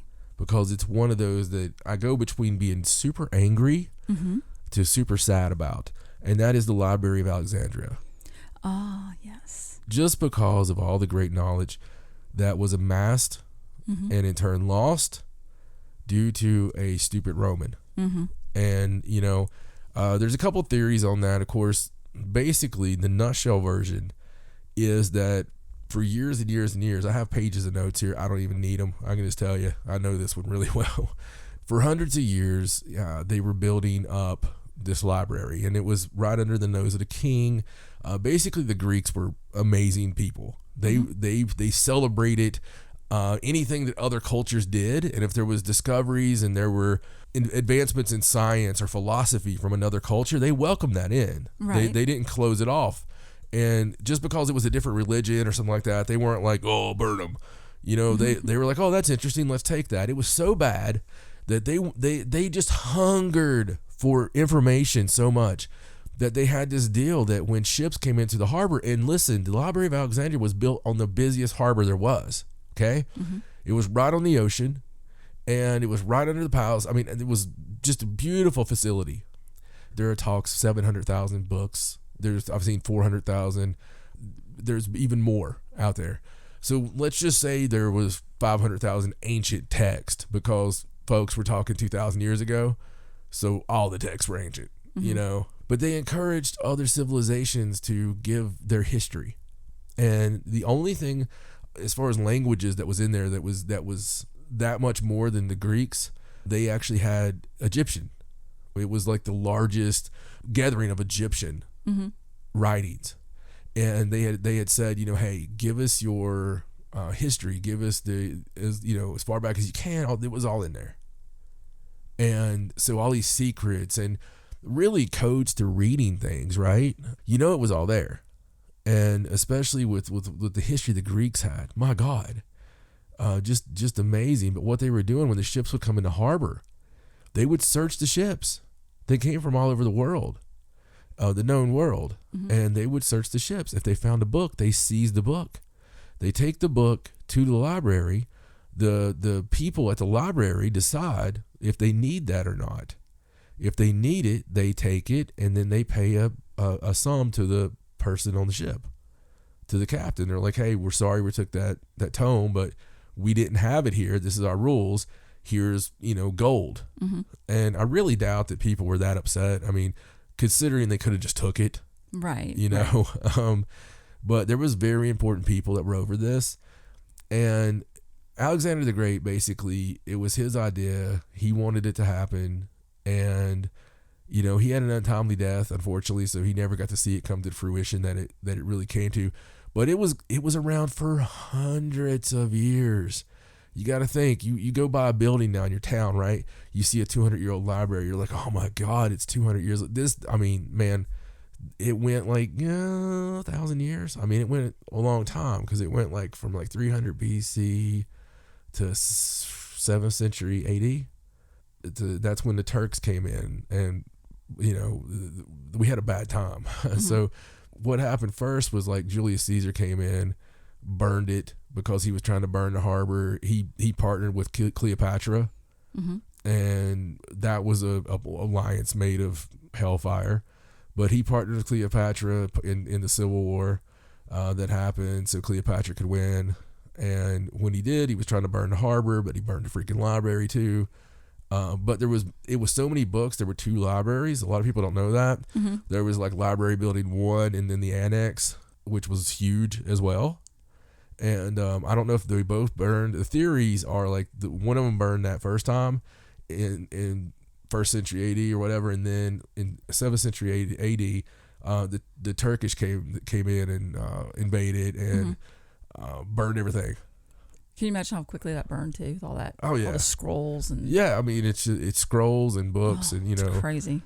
Just amazing stuff though, because you got to think, right, of the knowledge that was in that place, things we don't know now. We just don't know. And after this, as enlightened as everybody was, and that's what's so crazy. You look back at that period, there was sharing going on, there was trading of ideas, there was all this stuff going on, and then we went through this Dark Ages. And of course, the reason it's the Dark Ages is very little written survived, right. or even happened. It's like everybody got stupid, and they did. And it was basically religion coming in and putting a clamp on everything. And it was like this, you're going to only think this way. You're not going to read this stuff. You're not going to do this. And with the introduction of the Christianity and the different levels, you know, there was a lot of persecution. There was a lot of bloodshed and all this stuff. And it really just shut that crap down. And, you know, you had the Dark Ages and then Age of Enlightenment. You had places like France coming back out of it. But I mean, it just kills me how much we lost. Is it all really lost? Well, my theory to it is absolutely not, because if you had this incredible knowledge, okay, you got to think of the players and the reason we do things. You know, they say that we go somewhere and we are going for a good reason when we're going for oil, okay? Then you get into the real reasons. Maybe we're going for artifacts. Maybe we're going for the same thing Nazis went for, right? Maybe we got a Himmler of our own trying to find these artifacts that are actually power artifacts. Right. It wouldn't surprise me in the slightest, not with what we see and hear today. No, that's true. And, you know, so maybe back then there was books in there. They knew these original books of wisdom and power and magic, you know, were there. And they're like, well, we really need these. So they go in, they sack the city, which was happening, make a deal with Cleopatra, tell you what, I'll help you, but I'm going to take some of those books. And then we'll burn it. You won't get no heat for it. It's me that'll get the heat. So we load up one of the ships during all this chaos and take it back to the Vatican. You know, take it back to Rome, and which would now lie underneath the Vatican. Exactly. And you know, maybe that's why it's always been so secret, is because there'd be some people wanting those books back. You know, right. I mean, that's possible. I mean, I'm just saying they got some ancient tomes down there. You would imagine, and regardless, I don't know what your theories are on it. But it's one of those things that hurts my heart when I think about what we could know that we don't know. Oh, yeah. You know? Absolutely. It's like, this is where the red-headed giants were, you know? And it really makes you mad. Another mystery, if you will, I'm just going to skim the top of this one. Go watch the Hammer movie on it. But Rasputin. Oh, yes. The only reason I like to bring up the Mad Monk is because I'm not sure if he's human to this day. If you go look at what he did with the royal family, it's really insane. He came in, healed the child, got favor with the queen. It's just all kinds of stuff. Very strange and when story. they tried murdering him because he was really the one in power, it took quite a bit. I won't ruin it for you, but it more than a normal man. Right. Let's just say that. Incredible movie by Sir Christopher Lee, in my favorite role he ever did, as Rasputin the Mad Monk. So you need to go check that movie out. And of course, I was joking about red-headed giants and stuff, but I mean that with the pygmies we've talked about recently, all over the place. I saw a story today where there was a site and they were digging and they were finding large skeletons. You know, it's ridiculous how many mounds are in the continental United States. How many of those mounds were filled with giant bones. It's insanity to me that that's just a natural part of our history. And as Stacey likes to point out, in the newspapers, when we look at them from the 1800s, it was just a common occurrence. Right. It was just common. And even, there was political figures. I believe Abraham Lincoln was talking, and he was just like the giants, and it was like so common. And, you heard about it all the time, so much they had become desensitized. Just like we're getting desensitized to UFOs right now. So just crazy. But as far as old school mysteries that you hear about, you don't really think about, even though they're literally over your head all the time, go look into the Black Knight satellite. Oh, I love that one. It's so weird. Oh my God. The Black Knight satellite, I mean, they think it's maybe a 13,000-year-old satellite. They being French thinkers. But, imagine that. So if it was a 13,000-year-old satellite, what a weird age 13,000 is, huh? Right. Kind of falls right into some other stuff happening. And, I don't know. Black Knight satellite, yes, an alien satellite that's kind of just monitoring us all these years. Just look into it. While you're looking into it, find out about why the moon rings like a bell. Just good stuff. Little holes to jump down. And mysteries.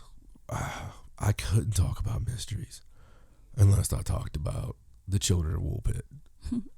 That's one of your favorites. Oh, of course. I think it's one of everybody's favorites that likes unexplained things. But The Children of Woolpit's an ancient account that dates back to the 12th century, and it tells of two children that appeared at the edge of a field in the village of Woolpit in England. The young girl and young boy had green-hued skin and spoke an unknown language. The children became sick, and the boy died, but the girl recovered, and over the years came to learn English. She later relayed the story of their origins, saying they came from a place called St. Martin's Land, which existed in an atmosphere of permanent twilight, and where the people lived underground. While some view the story as a folktale that describes an imaginary encounter with inhabitants of another world beneath our feet, or even extraterrestrial, others accept it as real, but somewhat altered account of a historical event that merits further investigation. I will go with the latter of it being real. Right. Just because anything, for instance, the Picts. The Picts are, in ancient England, were one of the races that, died out or whatever, but they were like the big boys at one point, and a Pict stronghold is even rumored to be the home of King Arthur at one point. It's during the Arthurian age. And they thought they had found the biggest thing ever. They thought they had the biggest village of the biggest castle and fort of the Picts. Until the last few days, they've announced something they found. Well, it's about 3 times as big. And it was there right under your feet, right in your view of vision, and this whole time. So it's just amazing what we don't know. And that rewrites everything. It changes, little things like who had the biggest civilization first, between them and Scotland and stuff. I mean, it's a lot of things change, and they change weekly and monthly, and they'll continue to with all the new technology that comes out. And it seems there's a big hunger in the younger generation now of finding out our true origins. And there's not as many barriers, because before there was these barriers, and I won't say what the barriers were, but more and more that barrier diminishes, and we're not scared to find out what we were. Right. I do believe that you give it 10, 20 more years, when that generation gets a little bit older, and they're the ones digging, they're going to throw a big middle finger up, and they're going to go, you know what? I'm digging deeper. And so the Children of Woolpit, though, very cool. There again, the time period it was, who knows, right? Just interesting that some legends live on. Right. And I always think that there's something, I'm a big proponent of where there's smoke, there's fire. Right. It might just be embers, but I do believe that there's something that caused it. So I would believe the Hollow Earth thing in a millisecond. Yeah, I would. I think it goes into the whole extinction event. I think it very well could go to 12,000 years ago, and I think it could really be where people went with the help of other people that were before from another event. Right. Showing them how. Mysteries, man. There's mysteries everywhere, and they abound. If I'm just mentioning mysteries for you to go look up, look up the Philadelphia experiment. There's one for you. Just where a Navy ship cloaked and then rematerialized, and it did some little damage to some guys, like embedding them in the bulkhead and things like that. So yes, creepy things. Oh, very interesting. Look up the Nazi Bell. That's another one, and because it goes hand in hand with many years later time travel and a famous UFO sighting. The life of Edgar Cayce. Some of the predictions that were written down, and oh my God, the wealth of them that you can actually find online. The miracle of the sun, as we've talked about here recently, Our Lady Fatima. Is that, how do you explain that? It's really hard. Once again, I don't believe that many people are going to experience something that's not really happening. Yeah, like a hallucination. Totally think it's UFO. Personally. Yes, me too. There is so many. Everywhere you look, there are things that are unexplainable, even while there's Polynesians in the Pacific. Like, it doesn't make sense. It's like such a hard track to get there, and there's no reason they should have known. And it's just insane. But like the Baghdad batteries and things like that, the technology that dates back to when it shouldn't be there. Right. Microchipping a stone. We were watching something earlier today. Right. Well, they call those like artifacts that shouldn't exist or something like that. Yeah. Yeah. They just, they just put them up to pseudoscience. We actually rented the new Steve Gonzalez and Kendall Welpton documentary, The House in Between, and it's a good documentary. It is. But, in it, because Steve's always trying to debunk things, which is great, he does it so he can say this is paranormal. I get it more than I used to, I think. But because there's a lot of people out there that if you don't do that in the comments, right, they're going to be like, well, it could be a whale fart, or whatever. But he was talking to the Japanese scientist. And I mean, I feel bad for the guy because he was just like, well, no, you can't have light just emit from nowhere, and it's just the things that they say can't be done. I've witnessed personally. So I know they can be done. So everything he says, I feel is his answers come from a book. Right. And, I mean, I think he was even like, I don't believe in ghosts, so it has to be something scientific. Yeah. I mean, that was his answer. Yeah, and that's what I mean. Like, I can't stand when your answers have to come from something someone has already written. You're in a field that is about discovery and testing and trying to advance what you already have established.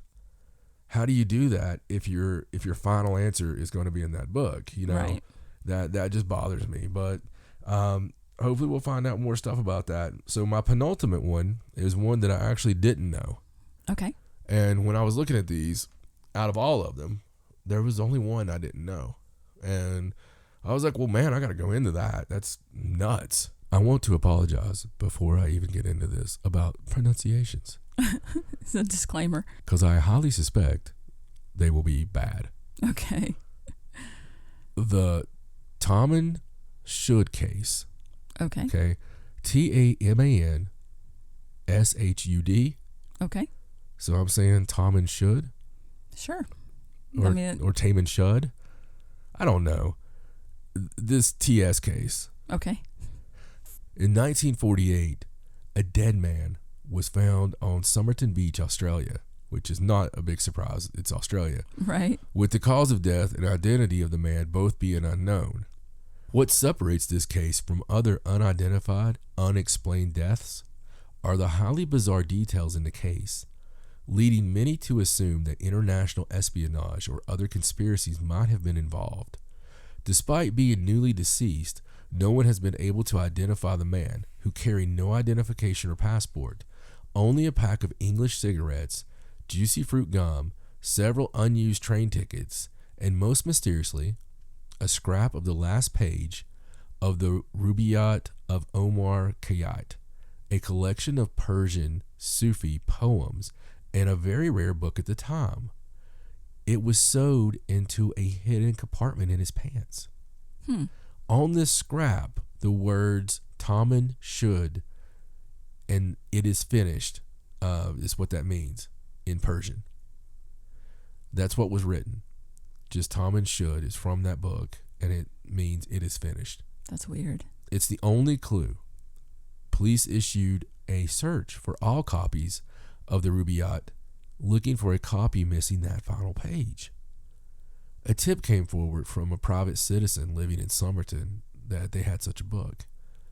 Upon examining the book, the investigators noted that not only was the final page missing, but a jumble of letters was written on the inside back cover. Tests showed the paper found on the body matched the book. The police assumed the writing was some kind of code. According to the man who remained anonymous, several weeks before the body was found, he had left a copy of the Rubaiyat in his car unlocked. Cryptologists have been unable to break the code. The autopsy revealed absolutely nothing aside from the fact that the man had eaten shortly before his death.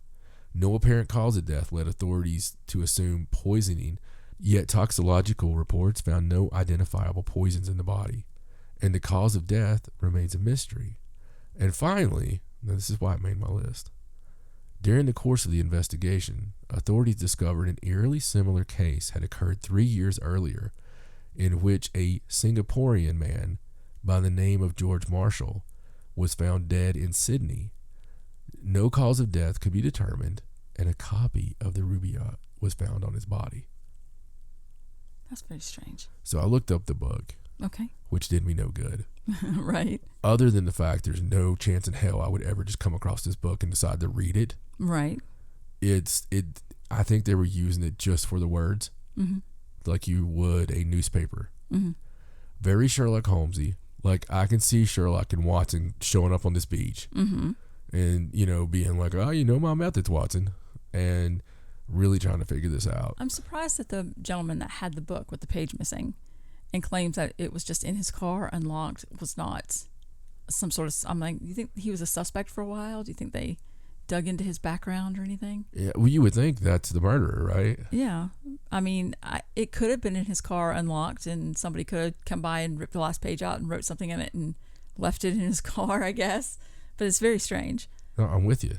I mean, I thought that as well. It's a very strange story regardless. It is. And I would like to see something more on it. All right, guys, girls, creatures, I know you're listening too, and it's okay with me. Hit my DMs. All right, so my number one, because it really is my number one. I was just teasing you guys about not having numbers. I just didn't give them to you. So you have to go back now and see what the numbers were. Did I have an even number? But Never know. my number one mystery is a true mystery, and I owe it to Raja. Okay. Because she said something to me that got me curious about this subject. And when I looked into it, I thought I was starting with one thing. Well, I did start with one thing. And it led me down one of my proverbial rabbit holes. Right. And the rabbits are getting tired of me, let me tell you. I came down there and it's like, nah, fuck off, Doc.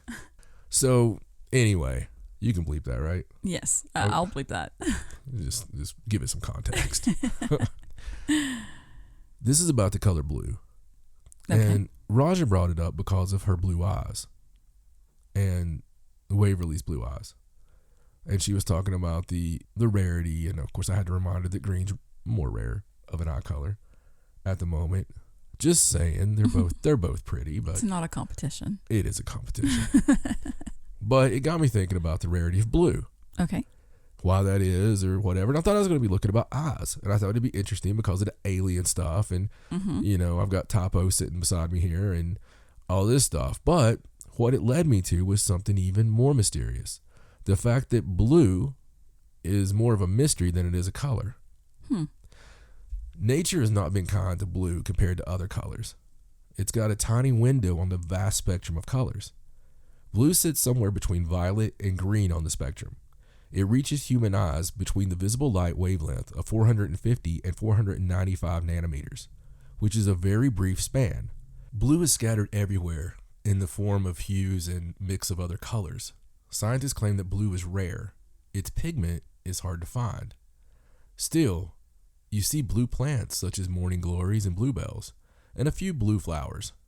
This blue color comes from a red pigment, and plants mix it with other pigments to produce blue. Fascinated by the various colors of plants, botanist Professor David Lee decided to investigate it.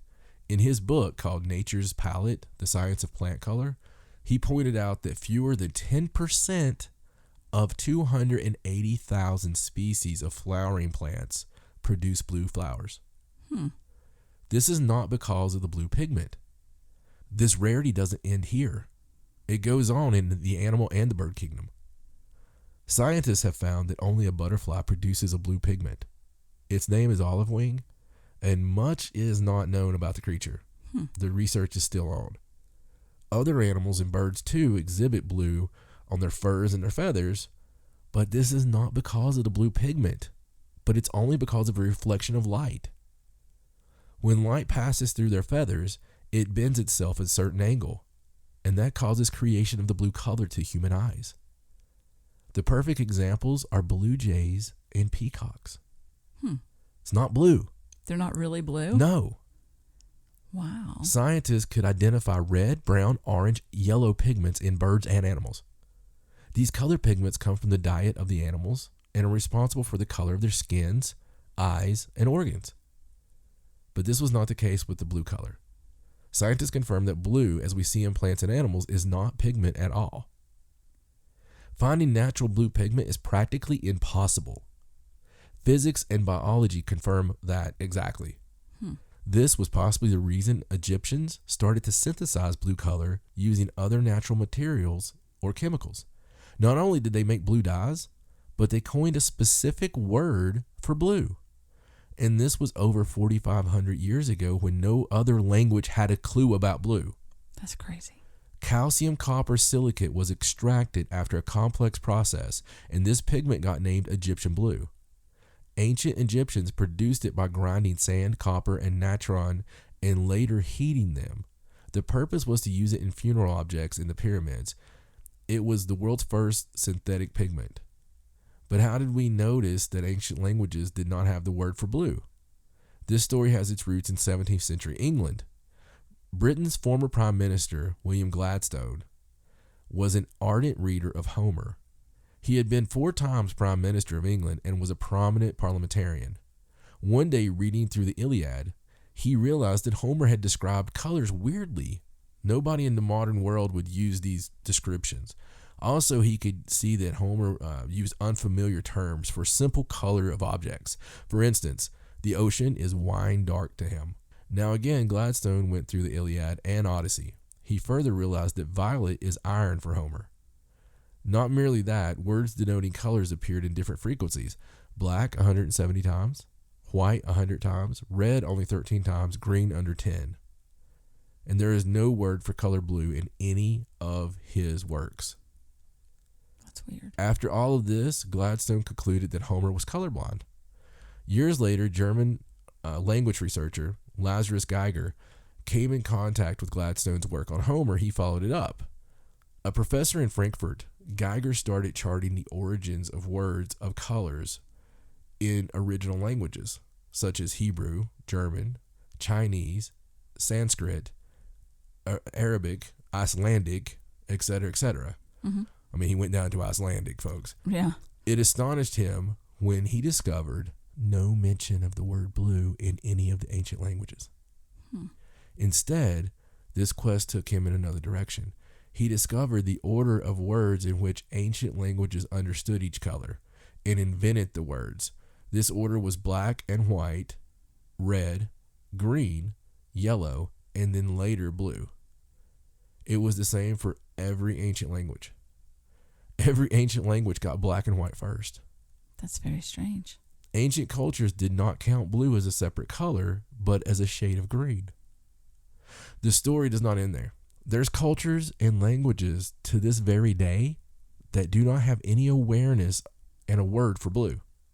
In 2006, working with the Himba tribe, psychologist Jules Davidoff found that the tribe had no word for blue and no real distinction between green and blue. On the other hand, MIT scientists found that Russia has 2 words for blue, light blue and dark blue. In his book, Blue, The History of Color, Michael Thoreau has revealed critical milestones of the association of blue color with Christianity, royalty, politics, and military, literature, romance, and music. Still a debate going on between linguists that do you see a color if you don't have a word for it? If you can't perceive it, does the color exist? This is another fundamental question, is why do the sky and the sea appear blue? The theory is simple. For any object that emits a specific color, water absorbs longer wavelengths of red and other colors. Thus, the shorter wavelength of blue scatters and reveals itself for our eyes, as we perceive the sea as blue. When sunlight passes through our atmosphere, oxygen and nitrogen molecules scatter blue wavelengths. Then blue comes into being and reaches our eyes.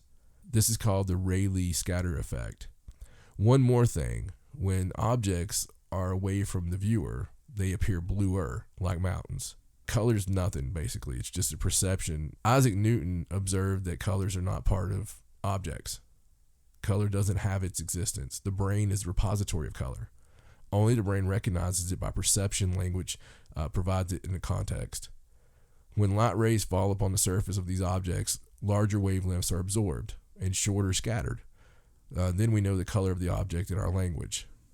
A neuroscientist at University College London, Bo Lotto, says that color only exists in your head. He asserts there's such a thing as light, there's such a thing as energy, there's no such thing as color. Blue is nowhere in nature. It is only an imagination. It exists in the light spectrum, in our language, and our mind.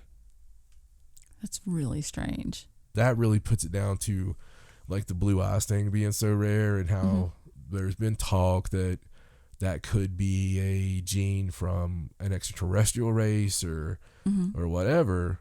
Really gives it a little bit of credence. I mean, it's insanity, really. It is. You don't really think about. I mean, I didn't realize how rare the color blue was. Yeah. Just in nature in general. It's my favorite color. I love blue.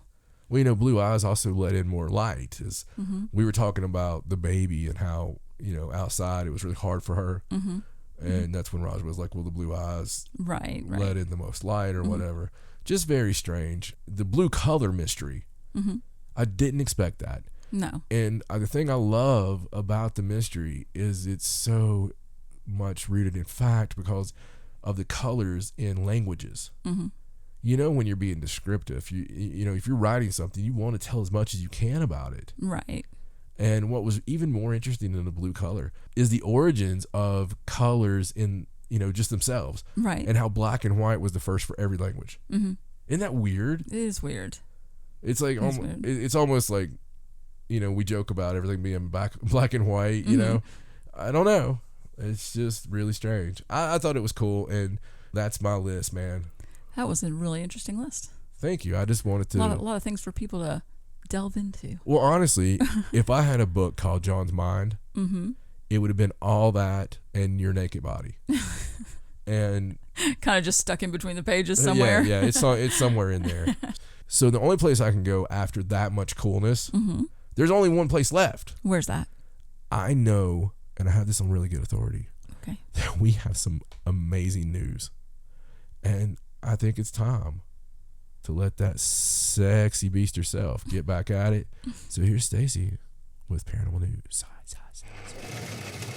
Coming to you direct from the Sideshow Intercontinental Center for Strange Events and Odd Irregularities, she's more stealthy than a Cold War era spy.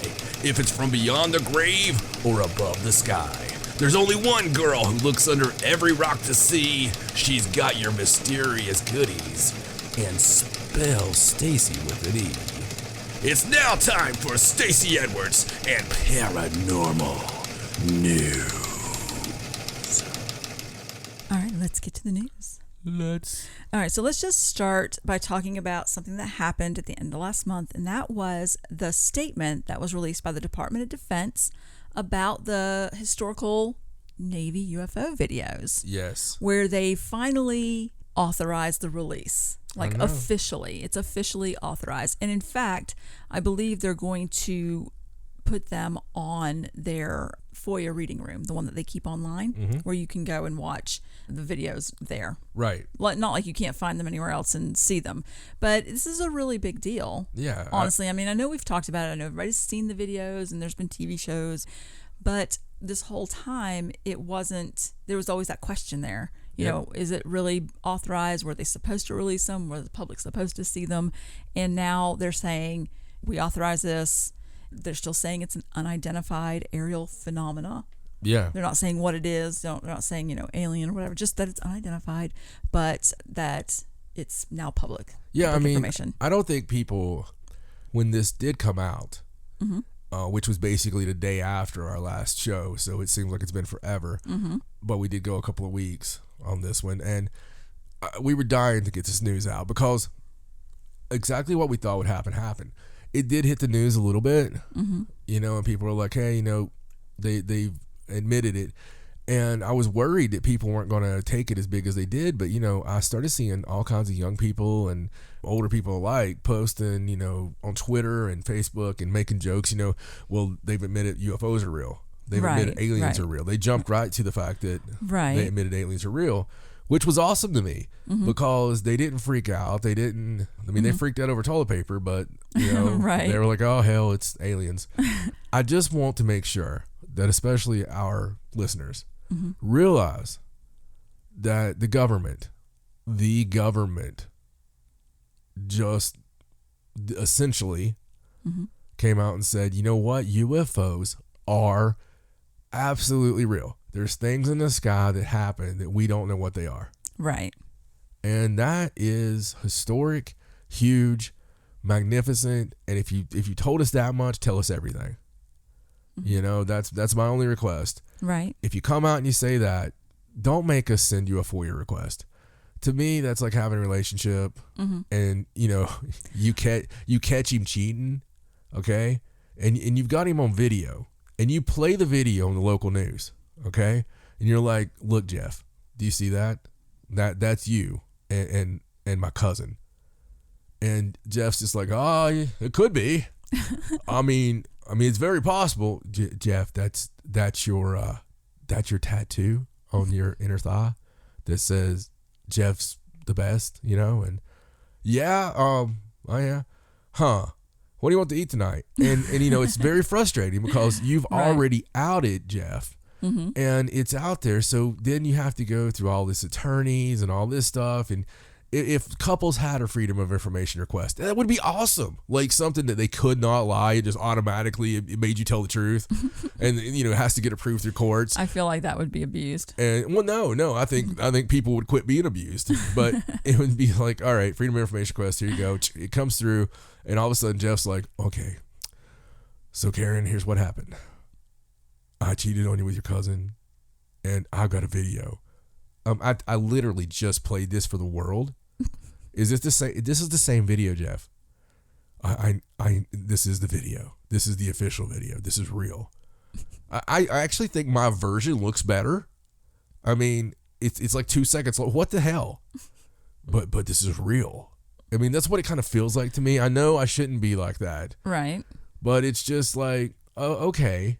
Could you not have just come out and said, hey, those videos they posted, they're absolutely real. Right. Instead, no, they release it like they had never seen it. Like I guess they had to determine that it didn't reveal any sensitive information. And honestly, I think they were tired of getting FOIA requests about the videos. You know, is there more to these videos? What's the backstory? You know, everybody was asking them questions. So I think they feel like if they officially released it, that would put an end to all that, which, you know, it won't. Sir, what's the number? You really want to know the number? Yes, I need to know the number. It's my job to keep up with the number every month.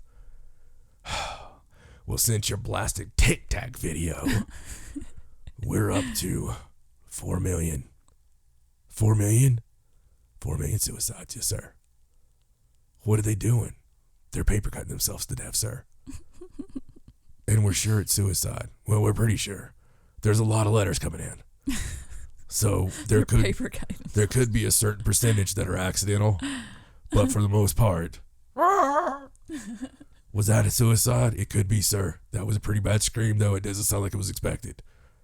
The ones that are expected kind of try to muffle it a little better. Sorry, that was. Did you picture it in your head? Yeah, I mean, I always do. Yes. All right, so let's go on to this other story about Japan. That has a little bit something to do with the UFO videos. Oh, and it seems that right after the Department of Defense, you know, officially authorized the videos or whatever, that Japan's defense ministry decided that they're going to draw up protocols for potential encounters with UFOs.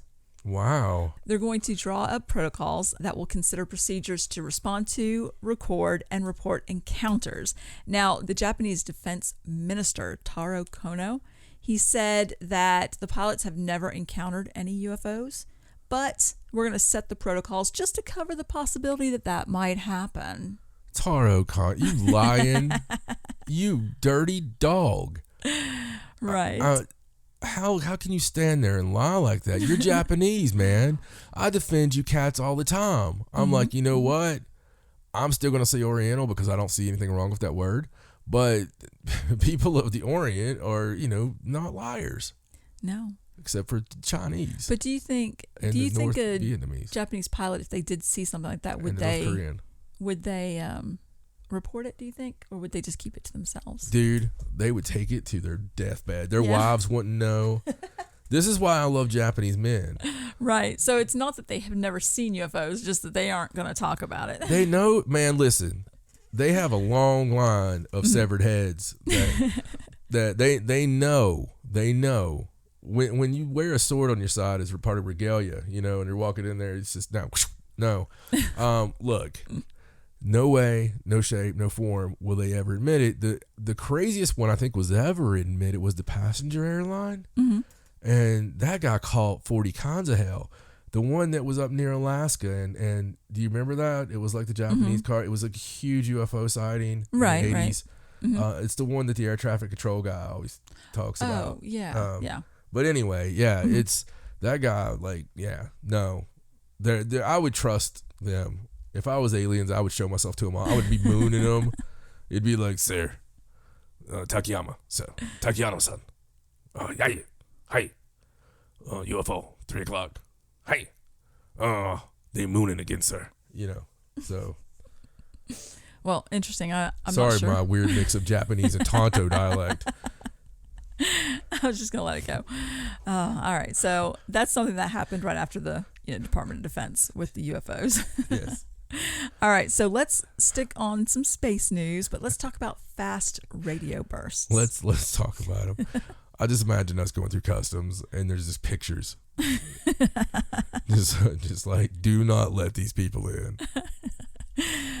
All right, so we've talked about fast radio bursts for years now. We have. And first they were detecting them. They didn't know what they were. And then they started tracing them back, remember? Mm-hmm. And they started finding out where they came from.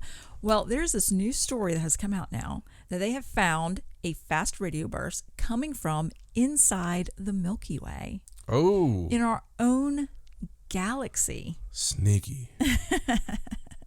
So this latest discovery was announced in the Astronomer's Telegram by Paul Schultz.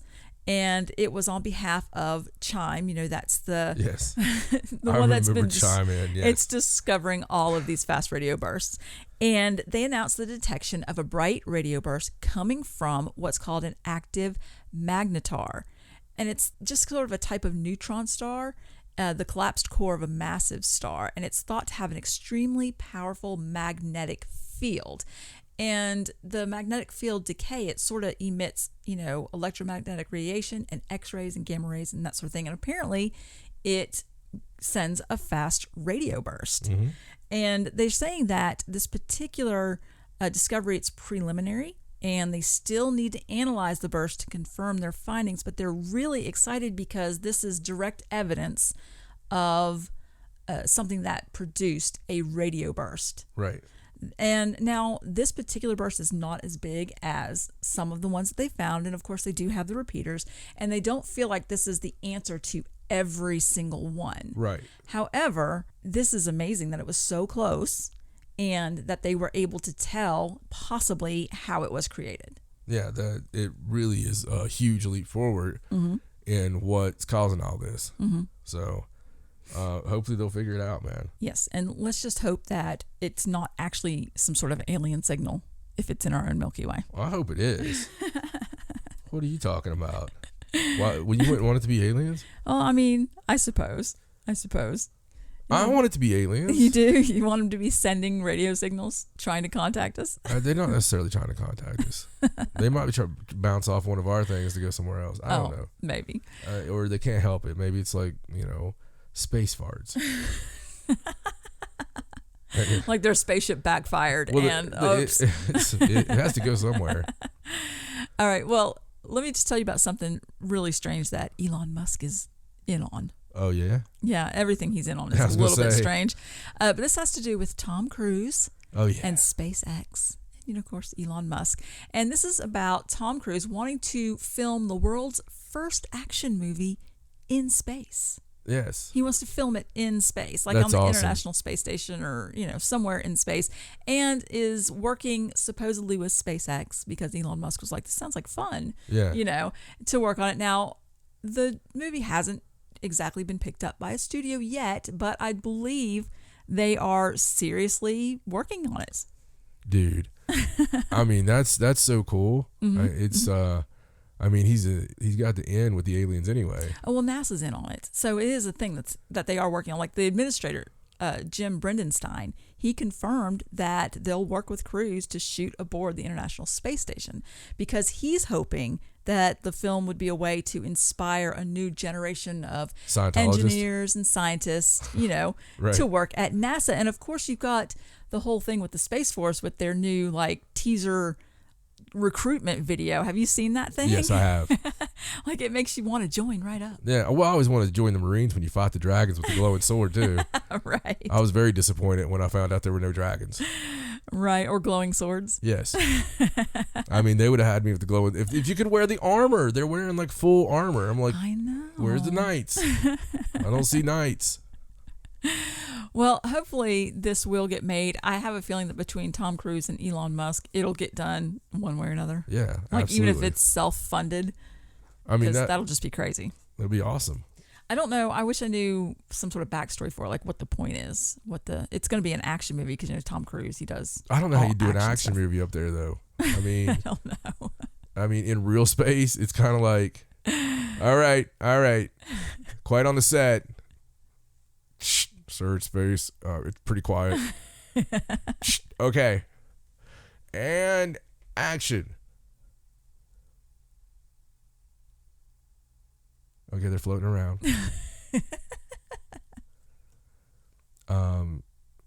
He is float. Tom, float like you mean it. Could you put a little purpose to that The- anti-gravity? Yeah, float like. Okay, throw that punch a little faster. All right. I mean, I don't know what they're gonna do. I'm not entirely sure either. How they're gonna blow it up. I mean, Where are they going to put his trailer? I don't know. I hope he's fighting space monkeys. Oh, anyway, we'll If just you have want to keep- sell it, right? Space monkeys, is that the way to sell it's it? a new Planet of the Apes, dude. The apes are like, the hell with Earth. They keep trying to shoot us. Right. We're gonna like go to NASA, beat up everybody there, steal a spacecraft. They're going to colonize space before we can get there. Yeah. They're like, we're just going to be first this time. Yeah. They find out they can breathe on Mars. Oh, I see. I mean, it'd be perfect. All right. Well, speaking of NASA, here's something else that NASA has done recently. They have announced the International Artemis Accords to standardize how to explore the moon. Oh, standardized. Yeah, so Always this sounds is a set of standards that they created. They called them the Artemis Accords because, their new mission to the moon is the Artemis. Right. And they are hoping that other countries will agree to these terms, which basically lay out how humanity will act on the moon, like how they're going to mine resources from the lunar surface and how to protect China's like, yeah.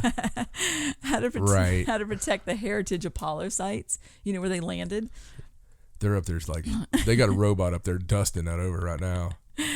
Well, they say that there's an international framework for exploring space. It already exists. It's called the Outer Space Treaty. It was signed and enacted back in 1967. However, it's purposefully I thought it was vague. called the Prime Directive. I don't guess so. Here it says I'm Outer making a Space Star Trek Treaty. joke, Stacey. Oh, sorry. I didn't get that. Okay, Oh, for shame on me, right? it's fine. It was enacted in 1967, but it's purposely vague, and the Artemis Accords are meant to be a little more specific and put some more structure, including things where it establishes something called safety zones, which would give potential explorers room to work on the moon free from interference from other countries. So in other words, you would have, if you were exploring a certain area, you would have a zone that you would be just yours. Sounds kind of fishy to me. Yeah, exactly. Like, wherever we went next after that, like, here's the Artemis rules. Okay, we're going to take Sector 5, Zone C specifically. So don't Don't go there. anywhere near us. We've never looked there before. And it also would ensure that countries can extract and utilize resources they find on the moon. They could mine things and use it in their exploration or bring it back.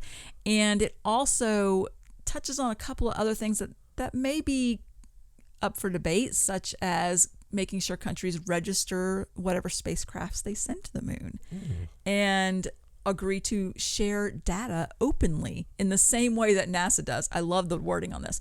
They have to agree to share data openly in the same way that NASA Yeah. does, who are not really very open. So, No.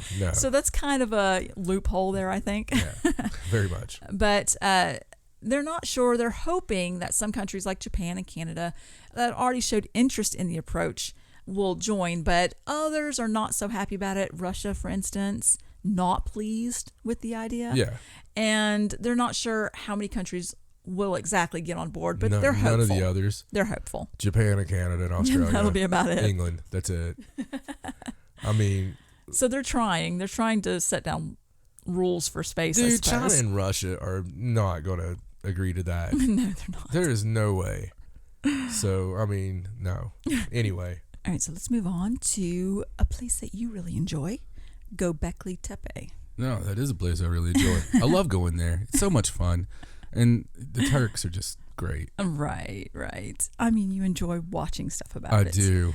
Including that foreign Turkish show we watched. We did. We only watched a few episodes We of that. we watched it at the beach because the beach is just different, and it's okay to watch things at the beach that you never watch again. It was a good show, though. It We should go back was. and It finish was all about Göbekli Tepe, and something weird was going on. yeah, there was a cave, and they found all kinds of stuff. We only got a couple episodes in, Yeah, so. it was real late at night. I don't have any idea what it was about. Well, there's this new article about a hidden geometric pattern that has been found at Göbekli Tepe. Oh, well, color me surprised. So everyone knows what this monument is and how, it's not really been uncovered very much. They've only uncovered just a small part of it. I believe it's called a smidgen. Smidgen, is that the technical term? I believe that is the scientific word is smidgen. Well, even though they've only uncovered a few parts of it, they do know through ground penetrating radar that there are other megalithic rings. So far they have 3 megalithic rings that they've partially uncovered, but there are at least 16 others, and the whole site total is 22 acres, and all they've excavated is 1 acre. It's not very much at all. Jeez, Louisa. However, the stone circles that they have uncovered, they found out something very unusual about them. And what was that? So the way the circles are made is there's stones all the way around. There's 2 megaliths in the middle. And so as they were looking at the layout of these circles, they thought they were just, random, possibly built at different times and things like that. But they found out that if they find the very center of the circle, that the center of the circle lies between the 2 center megaliths, roughly. Mm-hmm. But with the 3 that they uncovered, they measured the center points of each one to each other, and it is an exact triangle. Oh. A nearly perfect equilateral triangle. Oh, wow. Which, unless you have, an understanding of geometry and can lay out a basic floor plan, that's not something that's just going to happen accidentally. That's something that has to be planned and built to scale that way. So, and now these circles, they aren't the same size. So that makes it even more amazing that they were able to do this hidden geometric pattern. Wow. Although I'm not really very surprised, considering the scope of that place and what they've already found. I mean, I think these people could probably have done anything. Well, yeah, I mean, these people, they did quite a lot, right? So we already know, we just know this is from a high technology. I believe it's going way past the realm of theory. At this point. There's giant megalithic structures throughout the entire world, and it's impossible even today for us to move them. It's impossible for us to, with any realm of small crew of a country, to do the things they're doing, or even practical, right? Right. To work with the size that they're working with, when you could have done it with much smaller stones and what have you, and then some of the things that just don't make sense that are out there, and the dating on them is accurate. It's accurate. If anything, they're dating them newer than they should, but it all comes at a time when we weren't supposed to have any activity. And then you look at where human beings were with what we know, and then the technology that's out there that far surpasses what we know. I think it's way beyond any doubt that, I'm not talking extraterrestrial at all. Right. But they have to at least let go of that preconception, that notion they have that it's all hunter-gatherers and simple, and there wasn't anything big or grand or smart about anything in that time. I truly believe there were hunter-gatherers. The proof's there. We know there was. Okay. And I believe a lot of the things that they have found, it's not really saying, hey, you're wrong.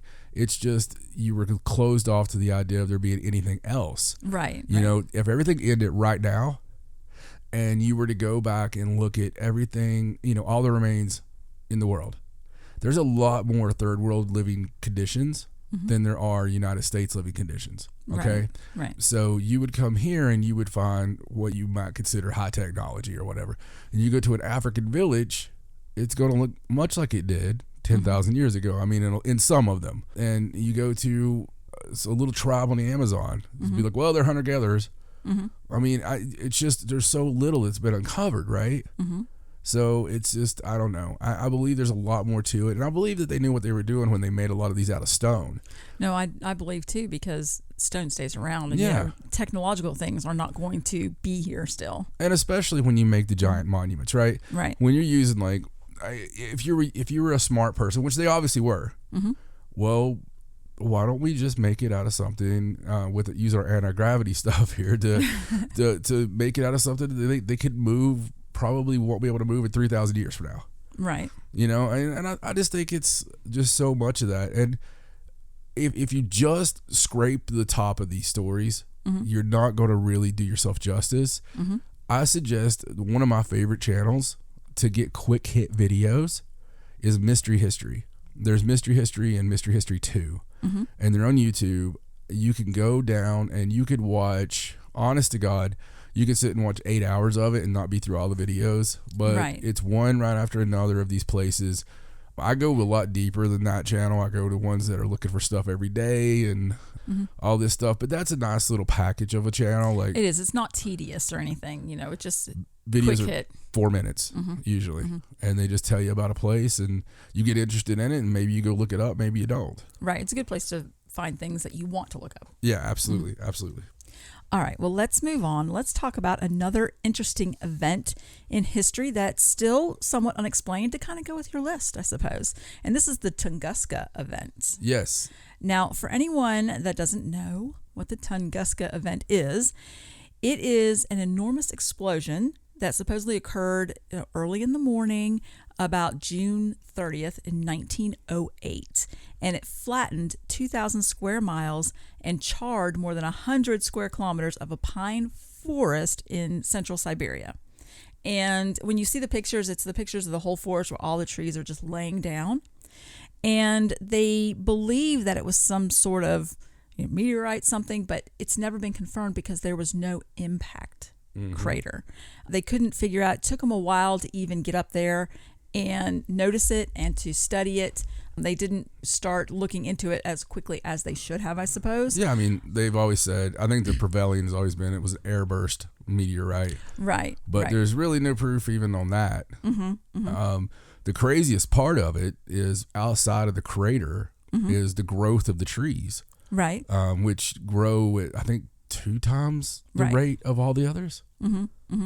Well, and there's not technically a crater like you would think. Like there's not a huge depression in the earth, which is one of the things that makes them, scratch their heads about it.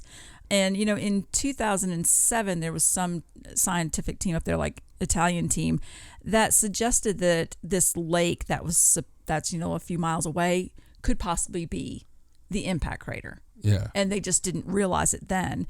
And that somewhere down in the bottom is evidence, but that it's sunk down, under the dirt underneath the lake. Now, it's not a popular idea, but, it is one of the theories. But this particular story is about some Russian scientists that have suggested another theory for this mysterious event.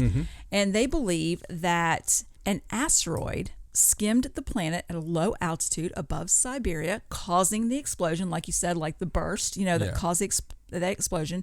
But instead of hitting the ground, that it sort of just bounced back into space. Right. And that is their, they've brought their evidence forward for their theory of what happened here. And it's really interesting when you read this story, when you delve into it. And there were eyewitnesses to it, and their accounts are just eerie. They're like the sky was torn apart and there was fire and just ridiculous descriptions of this horrific event. I mean, it would have terrified anybody, especially in 1908. I don't think, as much as I enjoy that story, I don't think I realized there were eyewitnesses. There was at least a few eyewitnesses. I know in this particular article it says that an eyewitness described it like the sky was split in two. And that was his description. It was a very barren area, so luckily didn't hit anywhere that was very populated. Right. So there weren't a lot Like yak of eyewitnesses, right? But I suppose there were people out and about doing hunting or whatever that did see it. It was a huge explosion. You know, people were going to feel it, and people were going to be able to see, you know, the lit up sky or whatever. But it's weird that they still don't know exactly what happened, and I believe you can still see, you know, all the evidence up there of this happening even back in 1908. Yeah, I mean, and another strange thing about it, there's no like radioactive materials or anything, which I don't know. The growth is still what gets me, because that is so UFO. I mean, every time a UFO submits things, you've seen it before, where growth will be accelerated. Right. Of the vegetation. And that's just strange, man. There's no real reason for that. And the flattened trees, I believe the area of flattened trees was like 31 miles. Like, it wasn't just like one little area. It was a huge area. It was kind of like in a butterfly shape. And there was a theory that perhaps it was a comet and not a meteor, because a comet would be more ice, and maybe it melted, and that's why there was no evidence or impact crater or something like that. I believe there was also a theory that Earth has an ancient pre-civilization defense system. Right. And something was coming in to attack, and it came out and blew it to piss and went back down. And like an anti-missile thing or something like that. Right, that nobody knew about. It just happened. Which I love that theory. I do too. I want that to be what happened. I would love to see, like, you know, that's basically like seeing the giant centurion, the stone, you know, coming to life or something. Right. I've seen this one, and my God, I really do not remember where this is at. Okay. And I apologize for that. So if somebody knows, one of the listeners, send it in, because it was actually one of those videos where I'm always watching this stuff. And it's a debated piece, is one of the reasons. But a great explorer, you know, 100 years ago, on this mountain, and it's big, it's really big. It's the lady of something. Okay. And I see it perfectly at the very top of this, like, imagine a big, tall cliff on a giant mountain. At the very top of it is this like woman's head carved into it. Carved into the side of the mountain. Yeah. Oh, wow. And it's at the very top, but there is absolutely, he says that there is proof that it is a big structure all the way down. So it's one big... Wow, one big carving. One big carving, like you would imagine Game of Thrones. Right, kind of thing, right. But bigger. Wow. And that there's a pyramidal structure, like there's things in there, inside, underneath, all this stuff. And apparently a lot of it's been, they went right to debunking and trying to debunk, and but also restricting access as well, and all kinds of stuff. And yeah, like they're saying nothing to see here, but then they're acting like there's something to see there. But that's the kind of stuff I'm talking about. It's just amazing. Yeah. What could be there. And if we did have these people that had this high technology, funny enough, it reminds me of just this amazing kid we met. And hopefully he's listening right now. He was in Franny Miller's class, and we got the engagement to go down there once again to East Tennessee State University and sort of speak on our book and speak on, you know, ghost hunting and what we do and everything. And at the end of it, we had the Q&A. Everybody left, and this one kid remains, and he's like talking about assignments and stuff. And then he just comes up with this theory, that completely blew our minds. It was like he took something we had said, right? Yeah, we had told the story about seeing the UFO after the show that one time and being so excited about it and going to talk about it, but then we just completely forgot for a long time until we drove by that area again. And we talked about how weird that was, that, you know, something that we obviously would remember and want to talk about, we didn't remember.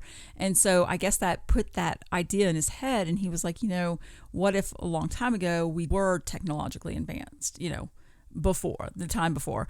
And extraterrestrials weren't happy about that. Like, they didn't want us to be quite so advanced. Maybe we were more advanced than we should have been, or getting to their level. And they were like, no, caused the cataclysm, destroyed all of our technology, and then, erased everybody's memory. Yeah. So that they didn't remember that we had been that way. Right. And something that really adds credence to that, really.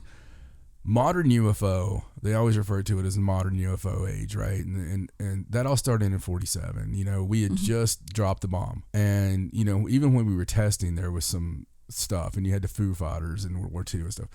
So, it was happening. Right. And it really picked up and amped up.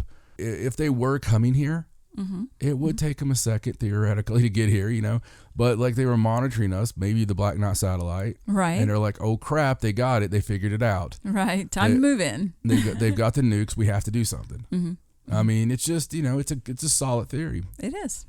Definitely. All right. Well, let's move on. So this is something we've talked about before, but they believe that they possibly have an explanation for it. And it's about Earth's magnetic North Pole. And remember, we talked about how it's shifting much quicker than they thought it was going to. Now, they have this thing called the World Magnetic Model. And that's what they use to do like navigation, GPS, pilots use it, that sort of thing. And it has to be adjusted, every 5 years or so, because Earth's magnetic North Pole moves. It's not stationary all the time. And recently we've done the story where they've had to update that a lot more often because the North Pole is being dragged towards Siberia, and they could not figure out what was happening. So in this recent study, it was led by this man named Philip Livermore, and he's from the School of Earth and Environment at the United Kingdom's University of Leeds. Ooh. And so he was looking into potential causes of this unexpected movement. And what they've realized is that there are two large magnetic patches beneath Canada and Siberia. And basically it's like the inside of the Earth swirls around and creates these magnetic areas, and magnetic north sort of was in between, sort of shifting back and forth a little bit in between those two patches. However, the one under Canada, they've since found out, has elongated and weakened. So it doesn't have quite as much of a pull as it used to, which is why magnetic north is, drifting towards Siberia. The Siberia patch now has more of an impact on it. And where it used to move just a couple miles every year, they believe that it is going to eventually reach a rate of around 25 miles a year, which is ridiculous. And that also means that the World Magnetic Model is going to have to be updated a lot more regularly. They were talking about doing it every year, but it may even have to be done more often than that, because when you use your navigation systems for that, that's pretty important. Oh, yeah. Yeah. So really interesting. I bet the birds are pissed off. That's got to explain some of that whole weird stuff with the birds. Yeah, because that's how birds navigate themselves, isn't it? All right, boys, we're here. Sunny Florida. Sir? Yes? It's cold. No, this is Florida. I've been doing this for a long time. But sir, that's snow. And that's a penguin. We are in Florida, so just go ahead and roost and whatever else you boys do. I don't feel good. Massive bird die-off today in Wyoming. Wow. I don't know why there were penguins in Wyoming. No idea. They break free of the zoo, I guess, that Wyoming penguin zoo. Well, I just thought it was interesting that they're still definitely looking into that, and just very strange. So much we don't know about pole flip our own Earth. You think so? Yep. Crazy. Doesn't that supposed to cause like weird weather? And it's supposed to, but I mean, I don't know. I mean, I'm not real worried about it. No, me neither. Whatever happens. I mean, it's just gonna happen. So there's nothing we can really do about it except enjoy it. So hopefully the satellite signal stay on long enough for me to watch the destruction before it gets to me. I just want to see the big tidal wave hit New York City, and I'll be good. Oh wow, that would have to be a huge tidal wave. Take out New York City. Wouldn't it? Oh, scary. I don't like tidal waves. Don't even joke about that. All right, so let's do a couple of discoveries. Okay. You'll probably die by fire. Thanks. That's much better. If I find out a tidal wave's coming, I'll just set you on fire. Aw, That's love. I do Thank love you, you, baby. All right, so let's go through a couple of discoveries. Okay, discoveries. So it'd be like your theme song. Be like, let me think real quick. Because we do this every week. We need a theme song. So Right. something like, she's not Indiana Jones. She's not Joshua Gates. She's got some information and just can't wait to tell you. Stacey, discoveries. I don't know. Very nice. I like that. I especially like the jazz hands. You don't have to tell people. That was to keep the beat. So how about we just do like a creaking chest opening There you go. and someone going, oh my God. And then someone else going, scarabs. And then Stacey's discoveries. All right. All right, go ahead. Okay, so this first one is about some Dead Sea Scroll fragments. Ooh, I wrote a song in Dead Level called Dead Sea Souls. That's true. Play on words. It is. Well, apparently there were 4 Dead Sea Scroll manuscript fragments that were housed at the University of Manchester's John Rylands Library, and previously they were thought to be blank. However, Don't tell me this crap. Don't tell me we had it in there. they do in fact contain text. Son of a bitch. They're just small fragments, and in the 1950s, the fragments were gifted by the Jordanian government to Ronald Reed, who was a leather expert at the University of Leeds. And it was so he could study their physical and chemical composition, because it was assumed that the pieces were blank and relatively worthless, so that they would be ideal for scientific testing. So they were studied, and Reed published his work, and then they stored them away safely. Now, in 1997, the Reed collection was donated to the University of Manchester through this professor named George Brooke, and he petitioned to have them sent to the John Rylands Library. Now, the fragments had been stored in Reed's own labeled boxes still. Like, they didn't move them out of the original containers. They just got the collection and stored them in this new library. They've been relatively untouched. However, they were going to do this new study, so when they were examining them, the professor that was doing the new study thought that it was possible that one of them did actually contain a letter. So he decided to photograph all of the existing fragments that were over 1 centimeter that appeared to be blank to the naked eye, and he used multispectral imaging. So 51 of the fragments were imaged front and back. 6 were identified for further detailed investigation, and of those, 4 of them have readable Hebrew or Aramaic text written in carbon-based ink. So they have 4 that they believe have writing that they thought were blank. Wow. Which is amazing. Now this is It probably says, do not ever forget to, and then that's it. Well, this discovery means that the University of Manchester is the only institution in the UK to possess authenticated textual fragments of the Dead Sea Scrolls. And these came directly from the caves. Like, these are absolutely authentic, and they know exactly where they've been. They're in the original packaging. So it's an amazing discovery for this. They could have laid there forever and nobody ever took a closer look. Dude, imagine what happened with some of it. Mm-hmm. I mean, when they found all the pieces anyway, they weren't in the best condition to start with. Right. So it's just, I mean, it baffles me that, I mean, possibly because we didn't have the technology at the time to see what we see now. Anybody who's watched Oak Island can see, they find a fragment that's been in water for 200 years and they could see something written on it. But a leather expert, you would think, would been able to see, but we have so much more technology now. So it's just, but it's not like it's one of the most important documents we've ever found.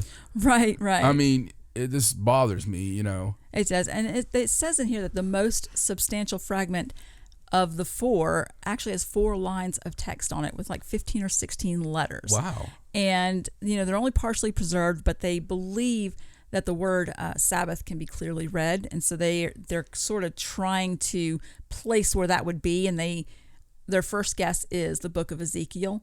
And they're not really sure. One of the pieces has some text, but it's also the edge of a scroll section has sewn thread, and there's a couple of texts that lines of text that the beginning can be seen. Sabbath, final tour ever. Possibly. So they're going to undertake further investigation, hopefully using some more, newer technology to see what else they can find on there. I think that's amazing. Mm-hmm. Something they never thought they would find anything on, and I'm there it telling you, is. man, it all started with that one dude finding redating the piece in the museum. Right. Everybody starts looking. It's like, hey, I wonder if we've checked this stuff in 100 years. Well, recently there's been stories about different places that say they have pieces of the Dead Sea Scrolls that have turned out to be fake. Right. So, it's really cool that they found this and that these are absolutely authentic pieces. Yeah, So, absolutely. all right. So this next story is really cool. I love this one. This is from Coventry, and a magnet fisherman. Now, a magnet fisherman, you take a magnet, you drag it along the bottom of the river, you pick up the metal stuff. Oh, you're not actually fishing for... No, you're not actually fishing for magnets. It's a magnet fisherman. He was out with his 2 young sons at a river in Coventry, and he reeled in almost 60 mysterious cubes. Oh, my God. Thought to show a sacred numerical inscription. Now, they're very crazy looking. There's a lot of pictures on there. They're engraved lead squares. They're very small, and on 5 of the 6 sides, there's these inscriptions, and they're all identical, but on one side they're different. So he wasn't really sure what he was finding. He brought them home, he started cleaning them off and trying to figure out what he got, and he started posting it online. He's like, look what I found. Does anybody have any idea what these could possibly be? And he was even live streaming when he found them, and was like trying to show them to his friends on Facebook, and they were like, we have no idea. So after a few days, based on the responses that he got from the online investigation, he believes that their objects are connected to like a Hindu prayer ritual, that possibly they're incantations for prayers that take effect when they're thrown in running water. Okay. Now, he's not 100% sure. That's just what he's been getting sort of with the information that's going back and forth with people that possibly have seen these things before.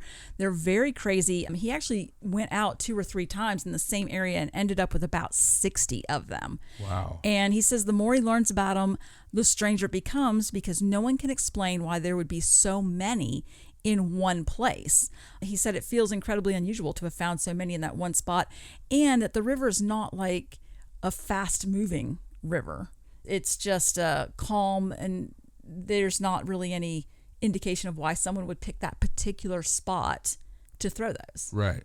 And of course, if there's so many, that means either a lot of people did it or one person did it several times, a lot of times.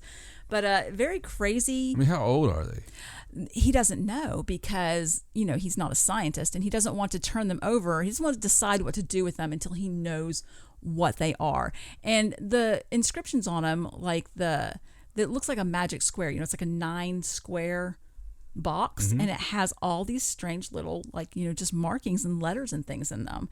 And I thought it was really interesting that they were all the same on 5 sides, and just the one side was different, because that means that, it is some sort of ritual thing. Like, you do that this way specifically, but then you put like your prayer or what you want, or, whatever you want it to do goes on the one side, and then you throw it in the water. So I don't know. It's very strange. They're really cool. It's a really neat find. And I didn't know people did magnet fishing. No, it's really cool. That's a really interesting hobby. Apparently, it's just what they've been doing during quarantine to pass the time. With his sons. His sons are pretty small. They're 5 and 7. And so he takes them out on the river, and that's what they do. You should just put a line on them and drop them. Be like, if you want to come back, find something. Don't think that would be looked at very well. No, it would be a terrible idea. But a very interesting story, and you can go look at it, look at the pictures, see if you know what they are. I don't know, they're very crazy. Well, if it's really important, he'll mysteriously die here soon. Right. Or the Smithsonian will come in and confiscate them all. Yeah. That's the funniest thing. You've been watching those videos about the mysterious artifacts, the ones that shouldn't exist. Like, you watched the one recently with the microchip, in the rock, and everybody's like, no, that's just some weird fossil. And then it disappears. Yep. So it's like, really? If it's a fossil, why isn't it being displayed with the other fossils? It always disappears. And then nobody knows where it is. So, All right. So, next discovery. This one is a little bit scary. I'm just going to warn you. All right. Okay, this is about a massive deep sea entity that some scientists have seen, and it left them blown away. So, an international team of ocean researchers says it may have discovered the longest living thing in the world. Now, it was spotted about 630 meters below the surface, so very deep, very dark. And it's not a new organism. It's something that they've seen before. It is this massive ribbon of tiny ocean-dwelling organisms called zooids. And what these little zooids do is they latch onto one another, and then they clone themselves so that they can act like one big cohesive organism. What the hell? I know. And the zooids become dedicated organs for the larger colony, and they spend their whole lives fulfilling a single function, such as stinging prey or digesting food or moving around or reproducing. Whatever they decide is their job in this humongous organism that they've created, that's what they do for their entire lives. So the whole thing looks like one gigantic animal, but it's really many thousands of individuals that form the entity on a higher level. Isn't that terribly creepy? Well, it's terribly creepy, ridiculous. It is, and it's actually an animal. And this one that they saw, this thing, just the outer ring of it, because it kind of forms rings, was about 47 meters long. Now, normally, these things grow to be about 40 meters long in total. But this one lady watching the video said she's guessing it was over 100 feet long, forming a spiral, because they don't have a formal measurement of it yet. But they definitely know that it's bigger than any they've ever seen. It even gave her chills. She said she's never seen anything like it. 47 meters is 154 feet. Right. And that's just the outer ring of this spiral. And that's bigger than the whole things normally grow totally. So this one's just way bigger. I mean, that's like several ships on, Deadliest Catch. So that's crazy, man. Yes. And I think the technical name for it is a siphonophore. And normally it tells you in this article, because I didn't know anything about this, that a siphonophore colony, if it's in a line, it'll create a curtain of deadly tentacles in the open ocean. And, that way it can catch food and things like that. She said this case, the animal is like in a spiral, and normally they just sort of hang out and catch whatever comes through their stingers. But this one appeared to be hunting for food. Are they all mouth to butt? I mean, how do they... I don't know, because the pictures are just of the entire thing. Right. I didn't see any pictures of the individual creatures. But the weird things about it are just, one, how large it is, and two, that instead of just being passive and waiting for food to come to it, it was moving and actively hunting the food. Could explain why it's so big. Yeah, no, I mean... Seriously. The undersea is so... Isn't it weird? I mean... When you see stuff like the squids that go camouflage or dance or whatever the hell they do down there, I mean, there's so much crazy in the bottom of the sea that is so alien to us. It's insane. I mean, really, it could just be a bunch of aliens. There they are. It could be. I happened to just notice something else in this article. This might explain some of it. It says this was found beneath the Indian Ocean west of Australia. Well, there you go. Yes, it's in a region known as the Ningaloo Canyons. Yes. Yes, no, so there you go. It's just nuts, man. There's so much crazy in the ocean. It's so weird. Why does anybody get in the ocean? I mean, what's it good for? I don't know. I think I am absolutely against getting in any ocean water from here on out. Yeah, never. Never again.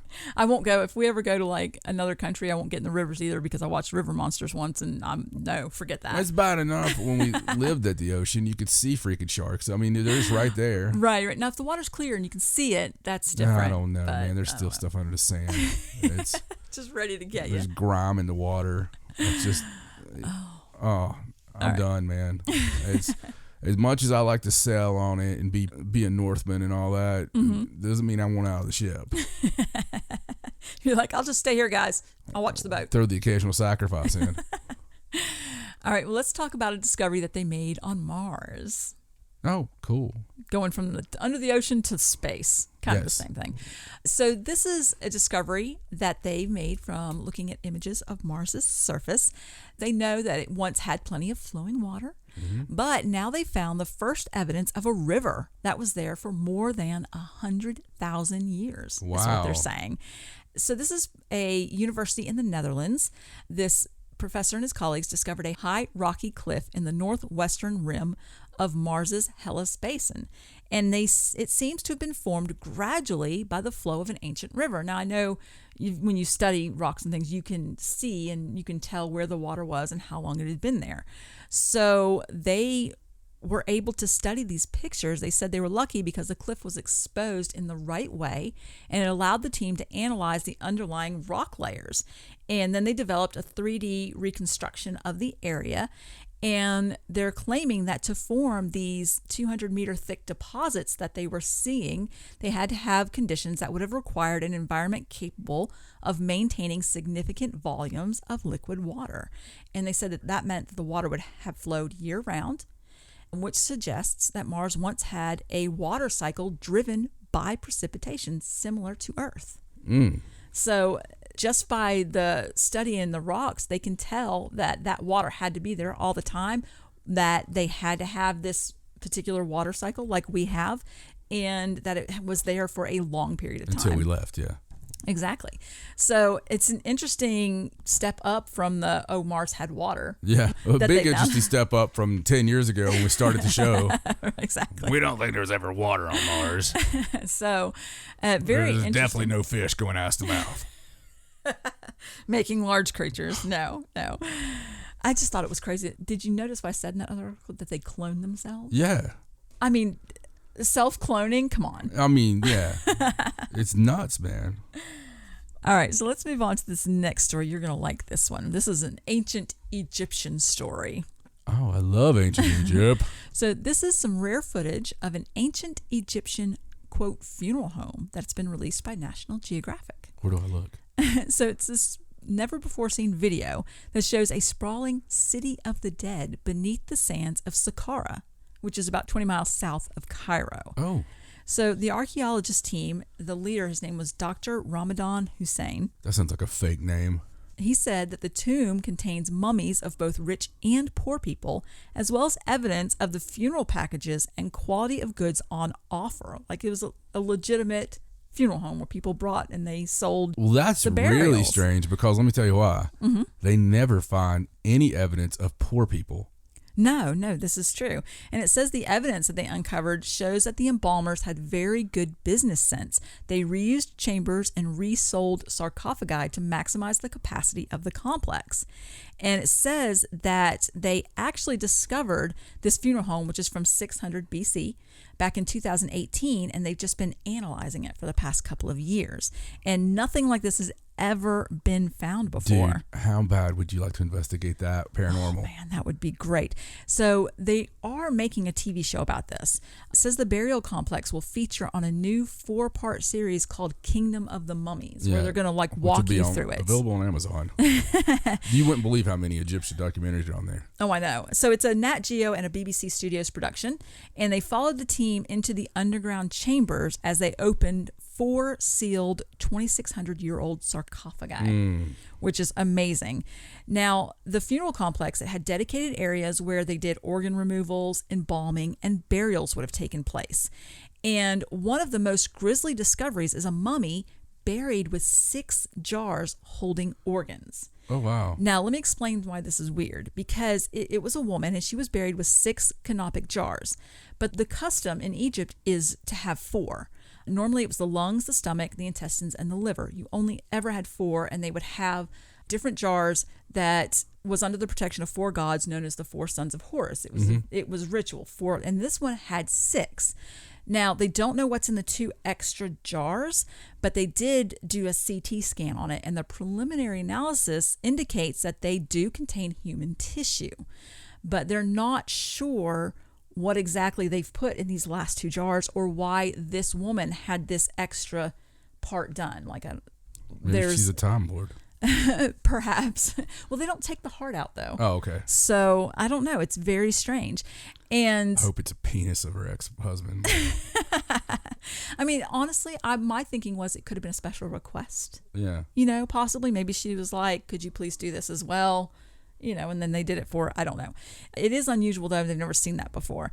But they also found the first gilded silver mummy mask seen in Egypt since 1939. Wow. So that was pretty crazy. But the spookiest find was evidence of a previously unknown cult that worshipped a snake goddess. Oh my God. Yes. So Duran were right. Union of the Snake is on the rise.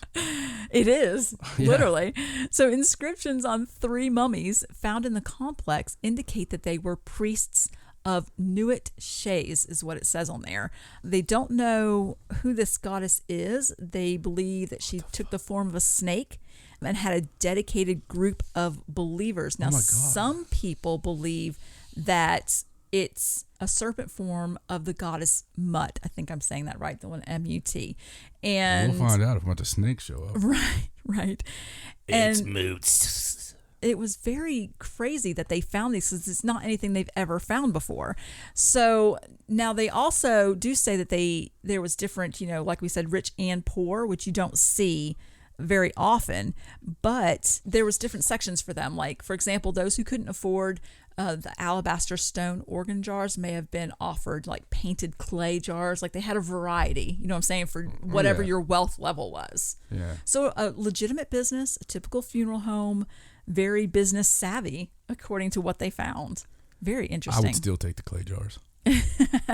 I mean, I think so. I think I'm not real big on my. Listen, if I don't get the mausoleum, which I'd rather have a mausoleum and the rules where you don't take any of my organs, like put me in a big thing of water, like Luke Skywalker in Empire Strikes Back, right. and maybe that can preserve me, carbonite, flash freeze me. But I want a big, stupid. I want a pyramid, dude. Build me a pyramid. Okay. If you really love me, Build you a pyramid? Yeah, build me a freaking pyramid. It could be a little pyramid. And make it a tomb? Yeah. Make this one a tomb. No. I can't do that. It'd be blasphemous. Anyway, so if you want to check out that show, it did start on May 12th. Like I said, it's a 4-part series. I'm not sure where it's airing exactly. I'm sure BBC somewhere. You can find it. It'd be very interesting. All right, so let's move on. And let's talk about some bones that were found in a Bulgarian cave that are the oldest evidence of modern humans in Europe. oh my God. And haven't heard that before, have you? No, not for a couple weeks. So the oldest bones of Homo sapiens ever found in Europe have been discovered in a Bulgarian cave. Bulgarian bones. Yes. And it says the appearance and spread of modern humans in Europe, it's a difficult timeline for researchers to reconstruct because you can't really find ancient remains that are easily identifiable and they're rare to find. However, they have found bones in an archaeological site called Bacho Kiro Cave in central Bulgaria. This area has long been known to be a rich deposit of Paleolithic fossils, and there's been a number of excavations there, some of which during the 70s yielded fragmentary human remains that were subsequently lost. Right. Lost. Yeah, Right. exactly. So in 2015, they re-excavated at the site and they turned up a layer of sediment containing what looks like to be the oldest human remains of, our migrant ancestors ever identified in Europe.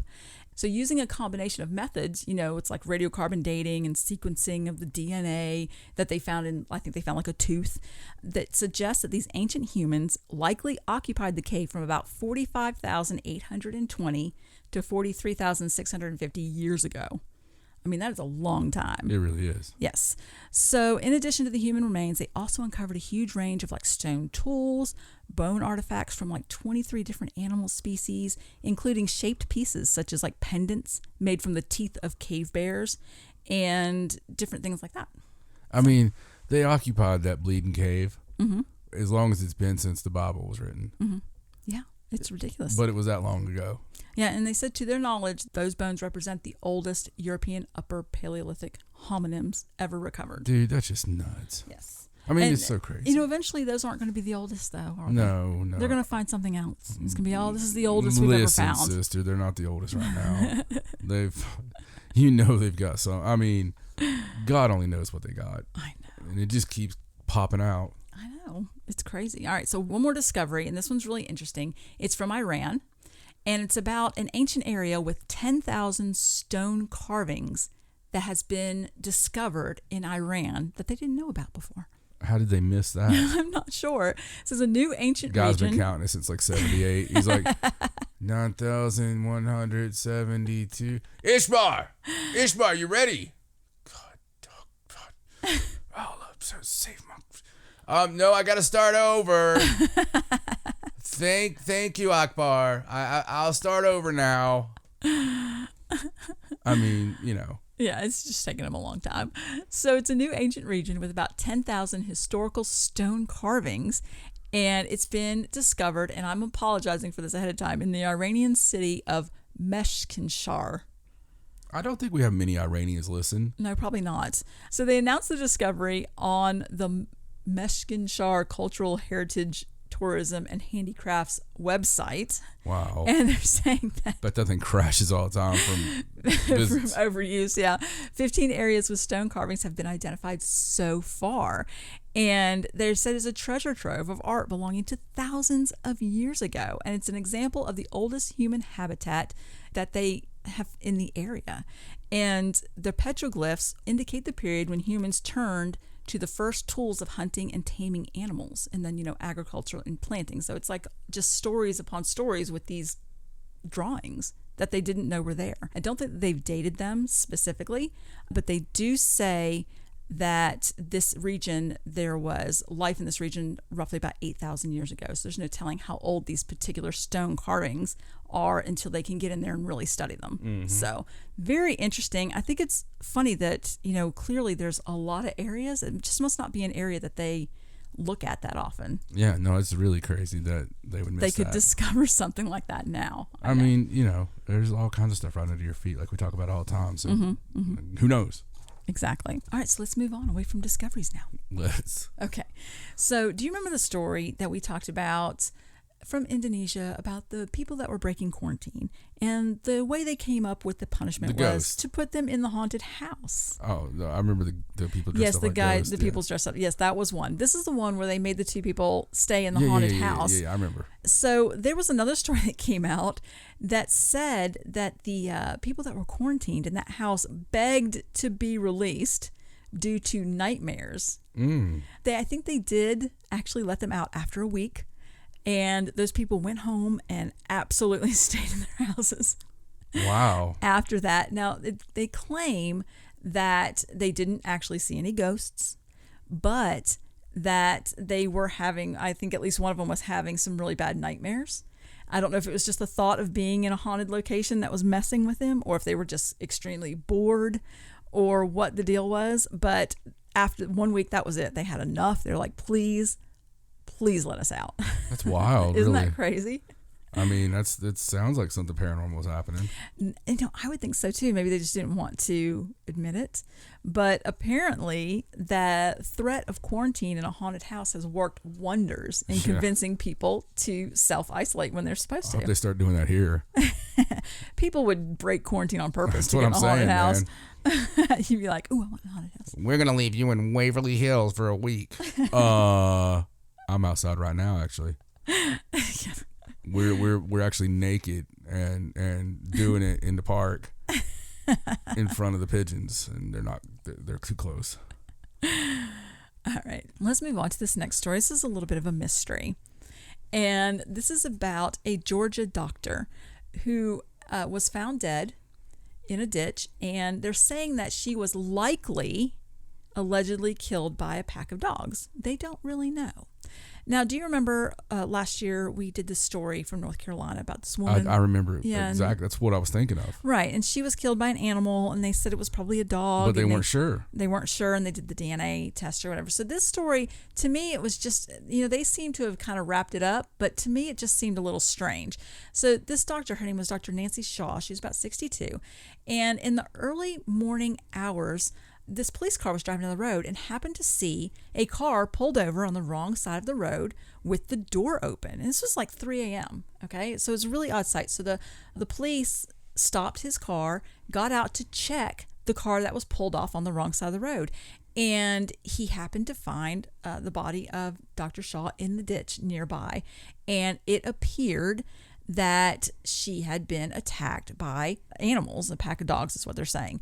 Now, they have no idea why she pulled over, why she got out of her car, anything that happened leading up to what they saw Man, there I wonder on how the those road. dogs got her to pull over. Do you think they were like driving a cop car? Or? Maybe pretend like they were broke down and waving her down the side of the road.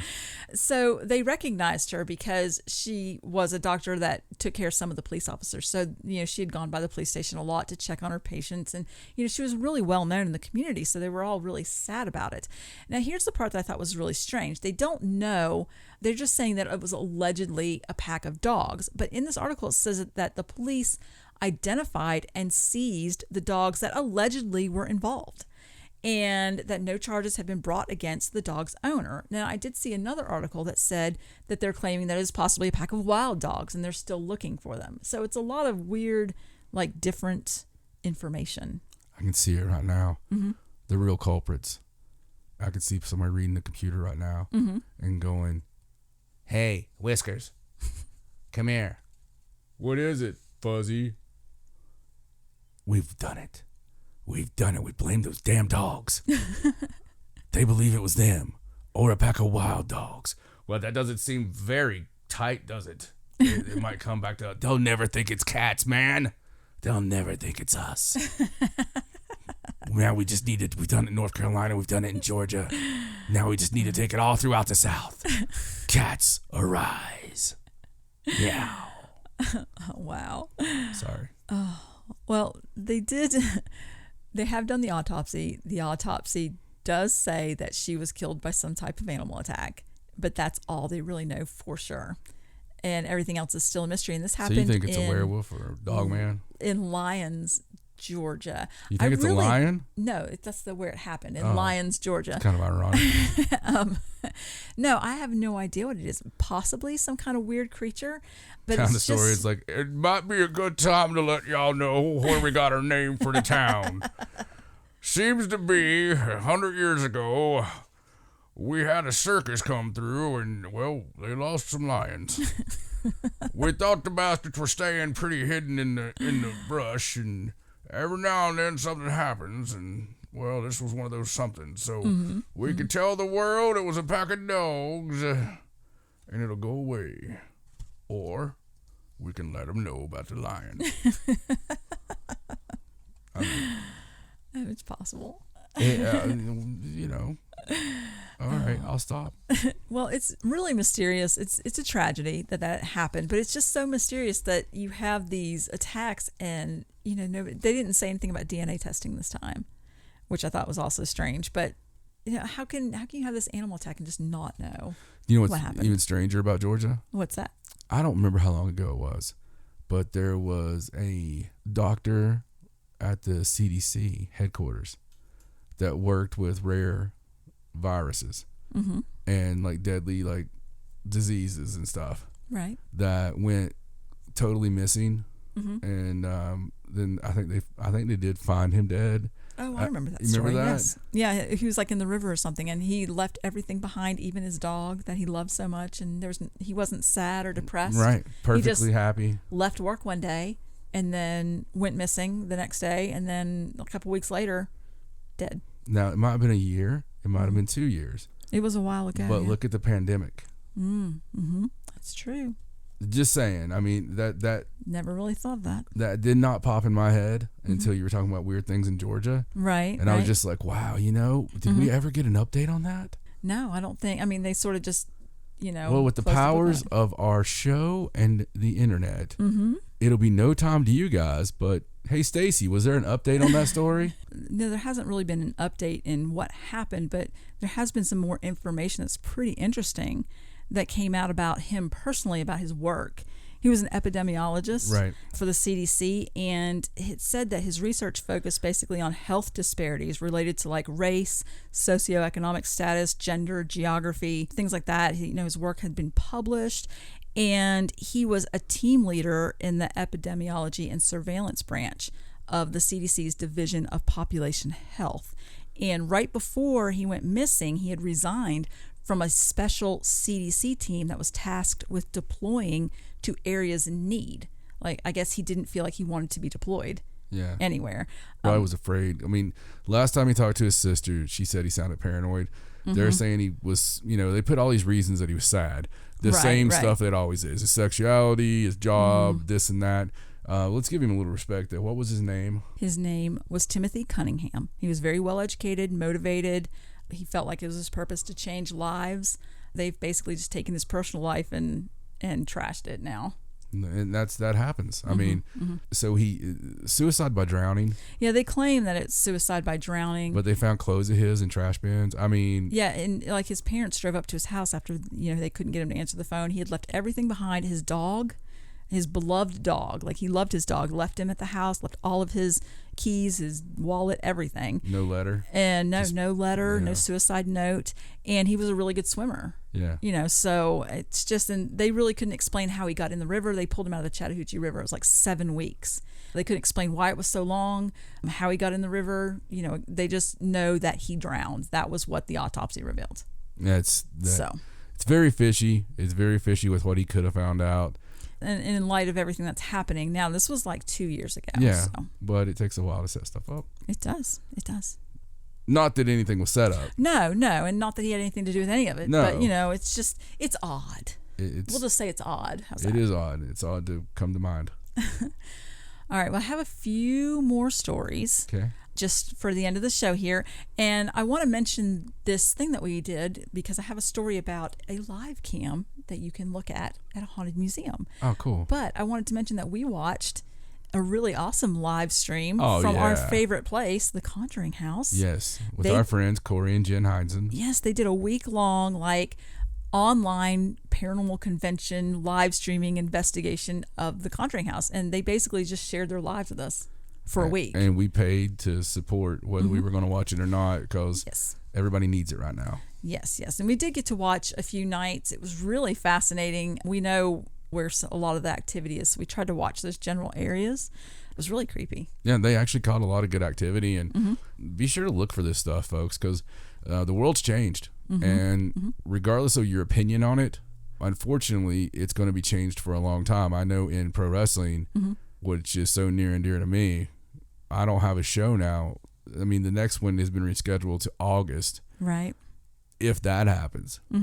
And when that happens, you got to look at social distancing. So you're only going to be able to get maybe half the crowd in. And so a lot of people are talking about half the wrestlers. Right. Well, independent wrestlers like that, they're paid based on the house. Oh, yeah. You're always paid based on the house. So just like bands, I mean, I can't imagine now, No, I know. You're going to want the most alcoholic people you could find to, if you're going to have half of them, I want the ones that buy merch and get drunk. Right, exactly. All right. Well, this other live cam is from a place called Nottingham's Haunted Museum. And it's one of the places that had to close down, and they're just looking for a way to sustain themselves, through the being shut down. And what they've done is really cool. They have done 12 4K cameras, and they've put them up in different rooms. Now, this haunted museum it's one of the ones that they have the themed rooms, and they have the supposedly haunted items, and it's in a building that used to be the old Majestic Cinema. So the building is already supposed to be haunted. And you can go online to their website, and you do pay for it. But what they worked out was that you pay for so many hours, but then they made a system where you could bank your time. So you don't have to sit down and immediately watch all those hours. I think it's 10-minute intervals. This is what they were trying to do. Now, this is brand new. I have been watching this since they were trying to set it up. And there's a Facebook group you can get on where they put all the updates. But what I understand is now when you buy your hours, you can bank them and then you use them in 10-minute increments. So if for some reason you can't sit down for 3 hours in a row, but you want to watch for an hour, you can do that. And then when you log back in, you'll still have the rest of your time to watch whichever cameras that you want. So it's supposedly... So we're doing that, right? I'd like to do it. I was trying to wait for them to get all the kinks worked out. Like I said, it's a brand new thing that they're doing. They've been very upfront about it. There's the Facebook group you can join. You can go to their website. They give you daily updates of what they're doing and how it's working. And it's really an interesting way for places like that to keep their income stream going. And so it's cool. I've never seen this particular museum. Supposedly they have a torture room, a morgue, a chapel, a room dedicated to a possessed doll called Martha. So a lot of cool stuff. Yeah. There's a lot of things. I will not watch anything that says this is the painting that kills people, or Right. I believe in that crap too much. You know, there was like one channel I like. It's like these dolls supposedly one look at them will curse you. I'm like, I'm not watching that. So we're not going to look at that. We've lived through too much to tempt fate. Well, supposedly they have, the auditorium area. There's supposedly a resident ghost that a lot of people have already seen. So they have a camera in there, and of course they have one in all the different rooms. They have like a world famous Victorian hearse. Oh yeah, it's supposedly haunted. So now I haven't been back to the Facebook page in a couple days, so I don't know if anybody's posted that they've seen anything, but clearly this area is already haunted and it's got haunted items in it. So I'm sure, if you need your ghost hunting fix and you can't go anywhere, this is one way to do it. Very cool, man. Yeah, seems really awesome. So, all right, so let's talk about the English village of Helliston. There was a guy walking around in the plague doctor costume. Do you remember seeing these pictures? Oh yeah, I thought it was Marty Skrull. And so no, there was some teenager walking around, when he went out to do his shopping or whatever, and he decided that he was going to dress up in a complete plague doctor costume. And it caused quite a stir. Yeah. People were calling the police, snapping pictures of him whenever they saw him go by. I think it's badass. Calling the police, saying, this is scaring my kids and that sort of thing. I thought it was awesome. I've always wanted like a traditional, like authentic plague doctor mask from. Yeah, and this one was all black. It's like the black cloak, the hat, the beak-like mask, and he was spotted several times, and people really complained about this. And so the police, hunted him down. They did find him. There was another update to the article. They did find him. He wasn't breaking any laws. They couldn't do anything to him. They just talked to him and said, this is kind of scaring people. Dude, if I was that kid, I'd be like, so? I'm going to write a short story right. that's centered during the epidemic. Mm-hmm. And, oh my God, it's perfect. I'm going to have the teenagers all wearing those plague doctor masks. Right. And you know how the plague doctors used to wear those and put like certain like mints and like basically smell good stuff in the nose of it, and it would come up and it's supposed to block the sickness or whatever. Instead, they're doing drugs in the plague doctor mask. Right. So in the beak, they've got all kinds of like smoking something, some cross between something or something, and that makes them go crazy, and they got gangs. That'd be cool. That would be cool. It's or if you're just an ingenious person out there and you want to make like a marijuana plague doctor mask, right? I'm sure it's easy, right? Like I'm sure there's a way to do it. I mean, if you got that down there to burn stuff, right? Oh my God, that would be really hardcore because you wouldn't be getting any fresh air at all. Oh my God, you'd feel like there'd have to be like a on-off switch or something. But yeah, I thought this story We're going to be arrested in a week. we have traced it back to a popular paranormal podcast. Well, I just thought people in this situation were overreacting quite a bit. Like one guy said, he was wearing a full black suit. It just looked ridiculous. It was hot outside. Normal people just don't do that. And I'm like, what kind of normal people wouldn't do that? I think it's amazing. I would totally do that. Dude, we're not normal. I hate to tell you. Really, we're not? No. Oh, we should be. We should be the normal ones. Yeah, we should be.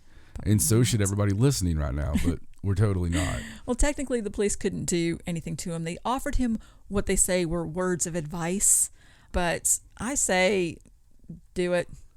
Just keep dressing like that. I want to know what the words of advice were. I think they were saying that he was scaring people. I don't know what's so scary about a kid in his late teens wearing a plague doctor outfit, but it's like, listen, whatever. Son, people get scared easily over there. Apparently, I understand.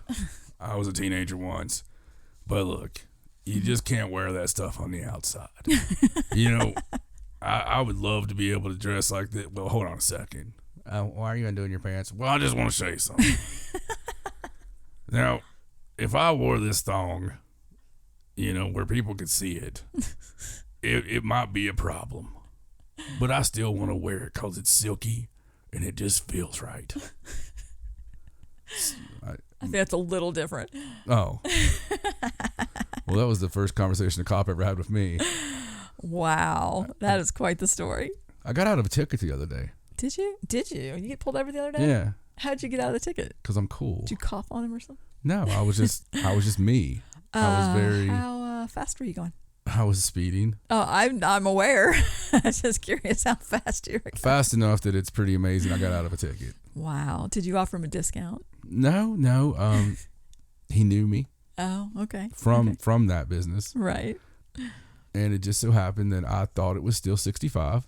So it's a weird stretch to be 65 because it's on this 4-lane road that really shouldn't be 65. Like I've never been on a 4-lane where it goes up to, it goes up to 70 right there. Right. So I was going 80. Right.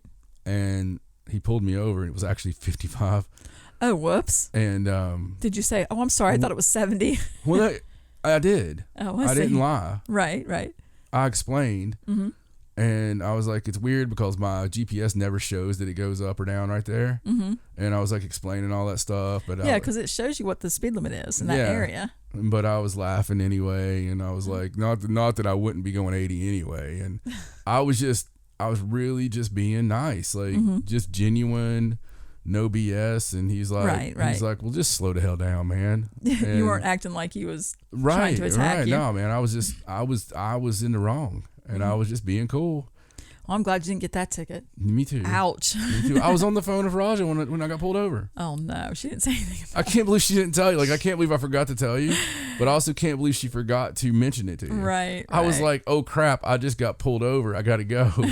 She didn't say anything. She didn't say a word. No, not that. Maybe I was doing something I could else. still be in jail right now. Right. She'd be like, oh. I'd be like, where's Daddy? He didn't come home from work. She'd be like, oh, God, I forgot. Yeah, I've got out of, I can honestly count on 2 hands, ones I remember that I've gotten out of. Do you know which ones I've not got out of ever? Which ones? The dumb ones. I have never got out of a seatbelt one. No, I got one of those ones. I've never gotten out of a ticket ever. Really? If I get pulled over, I get the ticket. I just look like somebody that needs a ticket, I suppose. You've never tried flirting? No, I've never tried. I don't think I'd be very good at it anyway. Well, you want to try later, like practice? Sure. You want to pull me over and give me a ticket? I'll be the cop and I'll be a county cop. Oh, I see. And I see. Be late at night and like 3 a.m. and you're coming home from work. Am I going to be inebriated? No. You're going to be coming home from work to your loveless marriage. Oh, I see. And you don't know how you're going to pay the bills and this could really wreck you. All right. Anyway. Oh, sorry. Moving on. I did want to mention, along with the plague doctor story, I don't know how we got into that. Did you see the story about the guy that was protesting the fact that the beaches in Florida were open, and so he wore a Grim Reaper outfit? I did see to that. the beach. Isn't I thought that hilarious? was fake. Was that real? No, I think that was a real thing. Oh my God. He was actually walking around the beaches dressed like the Grim Reaper to protest that they were reopened. I still can't believe the doctor, like, I guess that was England, that was yelling at some girls with his wife and went over and started beating the girls up. I know, because they weren't social distancing properly or whatever. Dude, they're teenage girls. Although I don't know how beating them up is any better than, How crazy how crazy of a doctor is that? I mean, no. Didn't it say he was like smashing them? Like, I honestly, I didn't see the whole story. There was something going on. I mean, there was some screaming and some, Listen, there is some people, and I have to admit, there is some Karens out there right now. There really are. There's some people. It's funny because a friend of mine, Michelle, what up, Michelle? I know you're listening. She has a daughter that goes to a prominent university in a state close to us. I won't say. Okay.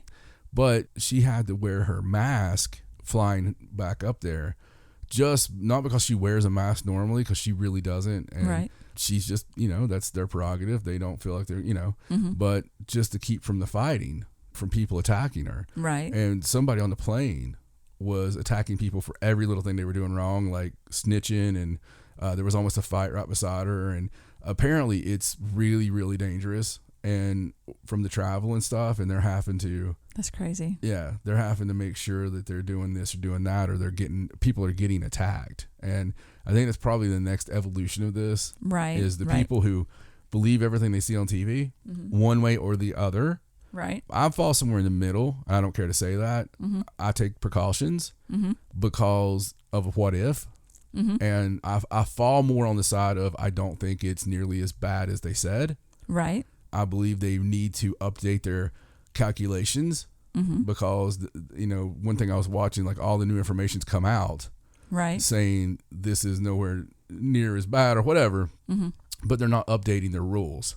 And one of the big fears at first is when they take stuff away, they very rarely give it back. Such as my company that I work for, they reduced our hours of operation, not hours of operation. They did that too, but that's back. But they reduced the hours that we have for payroll. Your labor hours. And, so you had to reduce your workforce, right? And I'm talking some stores, 200 hours, which is substantial at these stores, out of a store that gets 500. Okay. Right. So operating on 300 over 500 is big deal. Right. So we've actually had record sales, increase, but yet those hours are not coming back. Not come back. There's no discussion of them coming back. No, because clearly you can do it with the lower hours. Right. I don't think they will come back. Right. But you're talking salary people working amazingly hard. Yeah, and way more than their hours are supposed to. But it's not just that. It's all companies. It is. I think that, everybody trying to make it. Yeah, they're trying to make it. Trying to save their business. And that's what scares me. I don't fault anybody for it. Right. I just fault the whole system. Well, I agree with you about the, where you say you fall sort of in between because, I'm the same way, but I do wear a mask when I go out, but just because I don't know which way that's supposed to go, but I'd rather err on the side of caution. We have babies. So. Well, they've changed everything so much. We were masked people before because of, I love Japan, everything Japan. When watching anything from Japan, no matter what time of year it is, people are wearing masks. And they didn't have quite the outbreak at first. Right. So we were like, well, that must have something to do with the mask. That's part of the culture. Right. Politically, I'll be honest with you, we never talk about our politics or anything, but I can say this. On my political leanings, I don't agree with that 100% on their stance on it, and I don't agree with the other side, at all, the same way. So it's kind of, I think you have to do you. I think you have to do whatever you feel is safe for you. Right, whatever. And I know in our area, we live right where we could go Virginia or Tennessee, and Tennessee's open now or starting to open, but a lot of the places you go, you have to have a mask on. Like that's the requirement, like personal stores and stuff. I read. They're like, we want you to wear a mask when you come in. I read today that in about a month, they're going to open to full capacity everywhere, like where you don't have to have the distancing. Oh, well, that'll be great. Is that in Tennessee? Tennessee. Oh, okay. Awesome. So for, Foo Fighters concerts. Right, which is in Tennessee. That'll be good. That'll be good. Oh, even the Fozzy concert. The Fozzy concert. At least both of our concerts my wrestling shows. In Tennessee, yeah. Yeah. Well, good. If only one state does that. I'm glad it's that one. Me too. Yeah, so we'll see. We'll see how that goes. Yeah. All right, well, let's move on. I got 2 more stories here, and this one is about something strange that was found on a beach in Maine. I love having Maine stories. Me too. So at Sea Point Beach, which is in Kittery, in Maine, someone found what appeared to be a human skull. And it was weathered and browned and kind of rusty colored, and they were really concerned about it, so they called the police, but they assured everyone that it was definitely not a real human skull, but it was made of metal. So could you imagine seeing it though? Oh my thinking, God. You gotta call the police. So how cool is that though? A metal skull. Like, so someone inquired at the police station about dead robot. No one had reported it to the police exactly, but a reporter inquired about it, so they went to check it out, and it is in fact a metal skull. You can see the machine marks on it. Somebody made it, but they don't really know how it ended up on the beach or why it was there or its purpose. But it was really, there's pictures of it. It looks really cool. And could you imagine being the person that walked by and like just saw it laying there and you thought it was a real human skull? Yeah, man. That's crazy. That is nuts. Yeah. It sounds like some Terminator stuff. Like, well, I don't know. Like, they don't know if it was something that had been there for a long time. Like, they don't think it washed up because it was pretty heavy. It's metal. But they don't know if maybe it was somebody put it there as a protest, sort of like the Florida thing, to protest beaches being open. But how crazy would it be if it was like, 200,000 years old and it was some kind of alloy? And that would be weird. Yeah, man. I don't think they tested. I think the police department just put it in the lost and found, short-term lost and found. Yeah. The cops are still like the cops on Jaws. I mean, they still know everybody's name and Right. They're waiting to see if somebody comes to claim it. I mean, it's probably in every paper up there. Like, right. Still waiting on somebody to come. Hopefully, Tom Brady comes and claims it and comes back from Florida. Oh yeah. All right. So last story. This is a story from New Hampshire. Oh. This is about a historic cemetery, and unfortunately, this historic cemetery is eroding. It's near a river, and they found a skull and some bones near the riverbank. Because the bluff beneath the cemetery is starting to erode from the river, and the remains are starting to wash down onto the water, which is awful. Oh my God. It's awful. So this is in Stark. There's a population there of just about 556 people, according to the last census.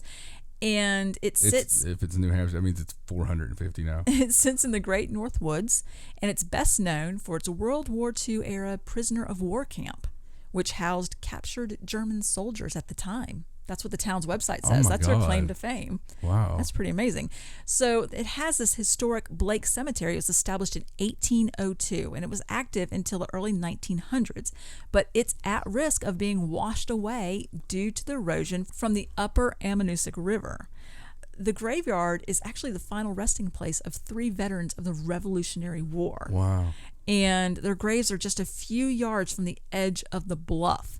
And other headstones are closer to the ledge, and the police have actually recovered a human skull from the riverbank just recently.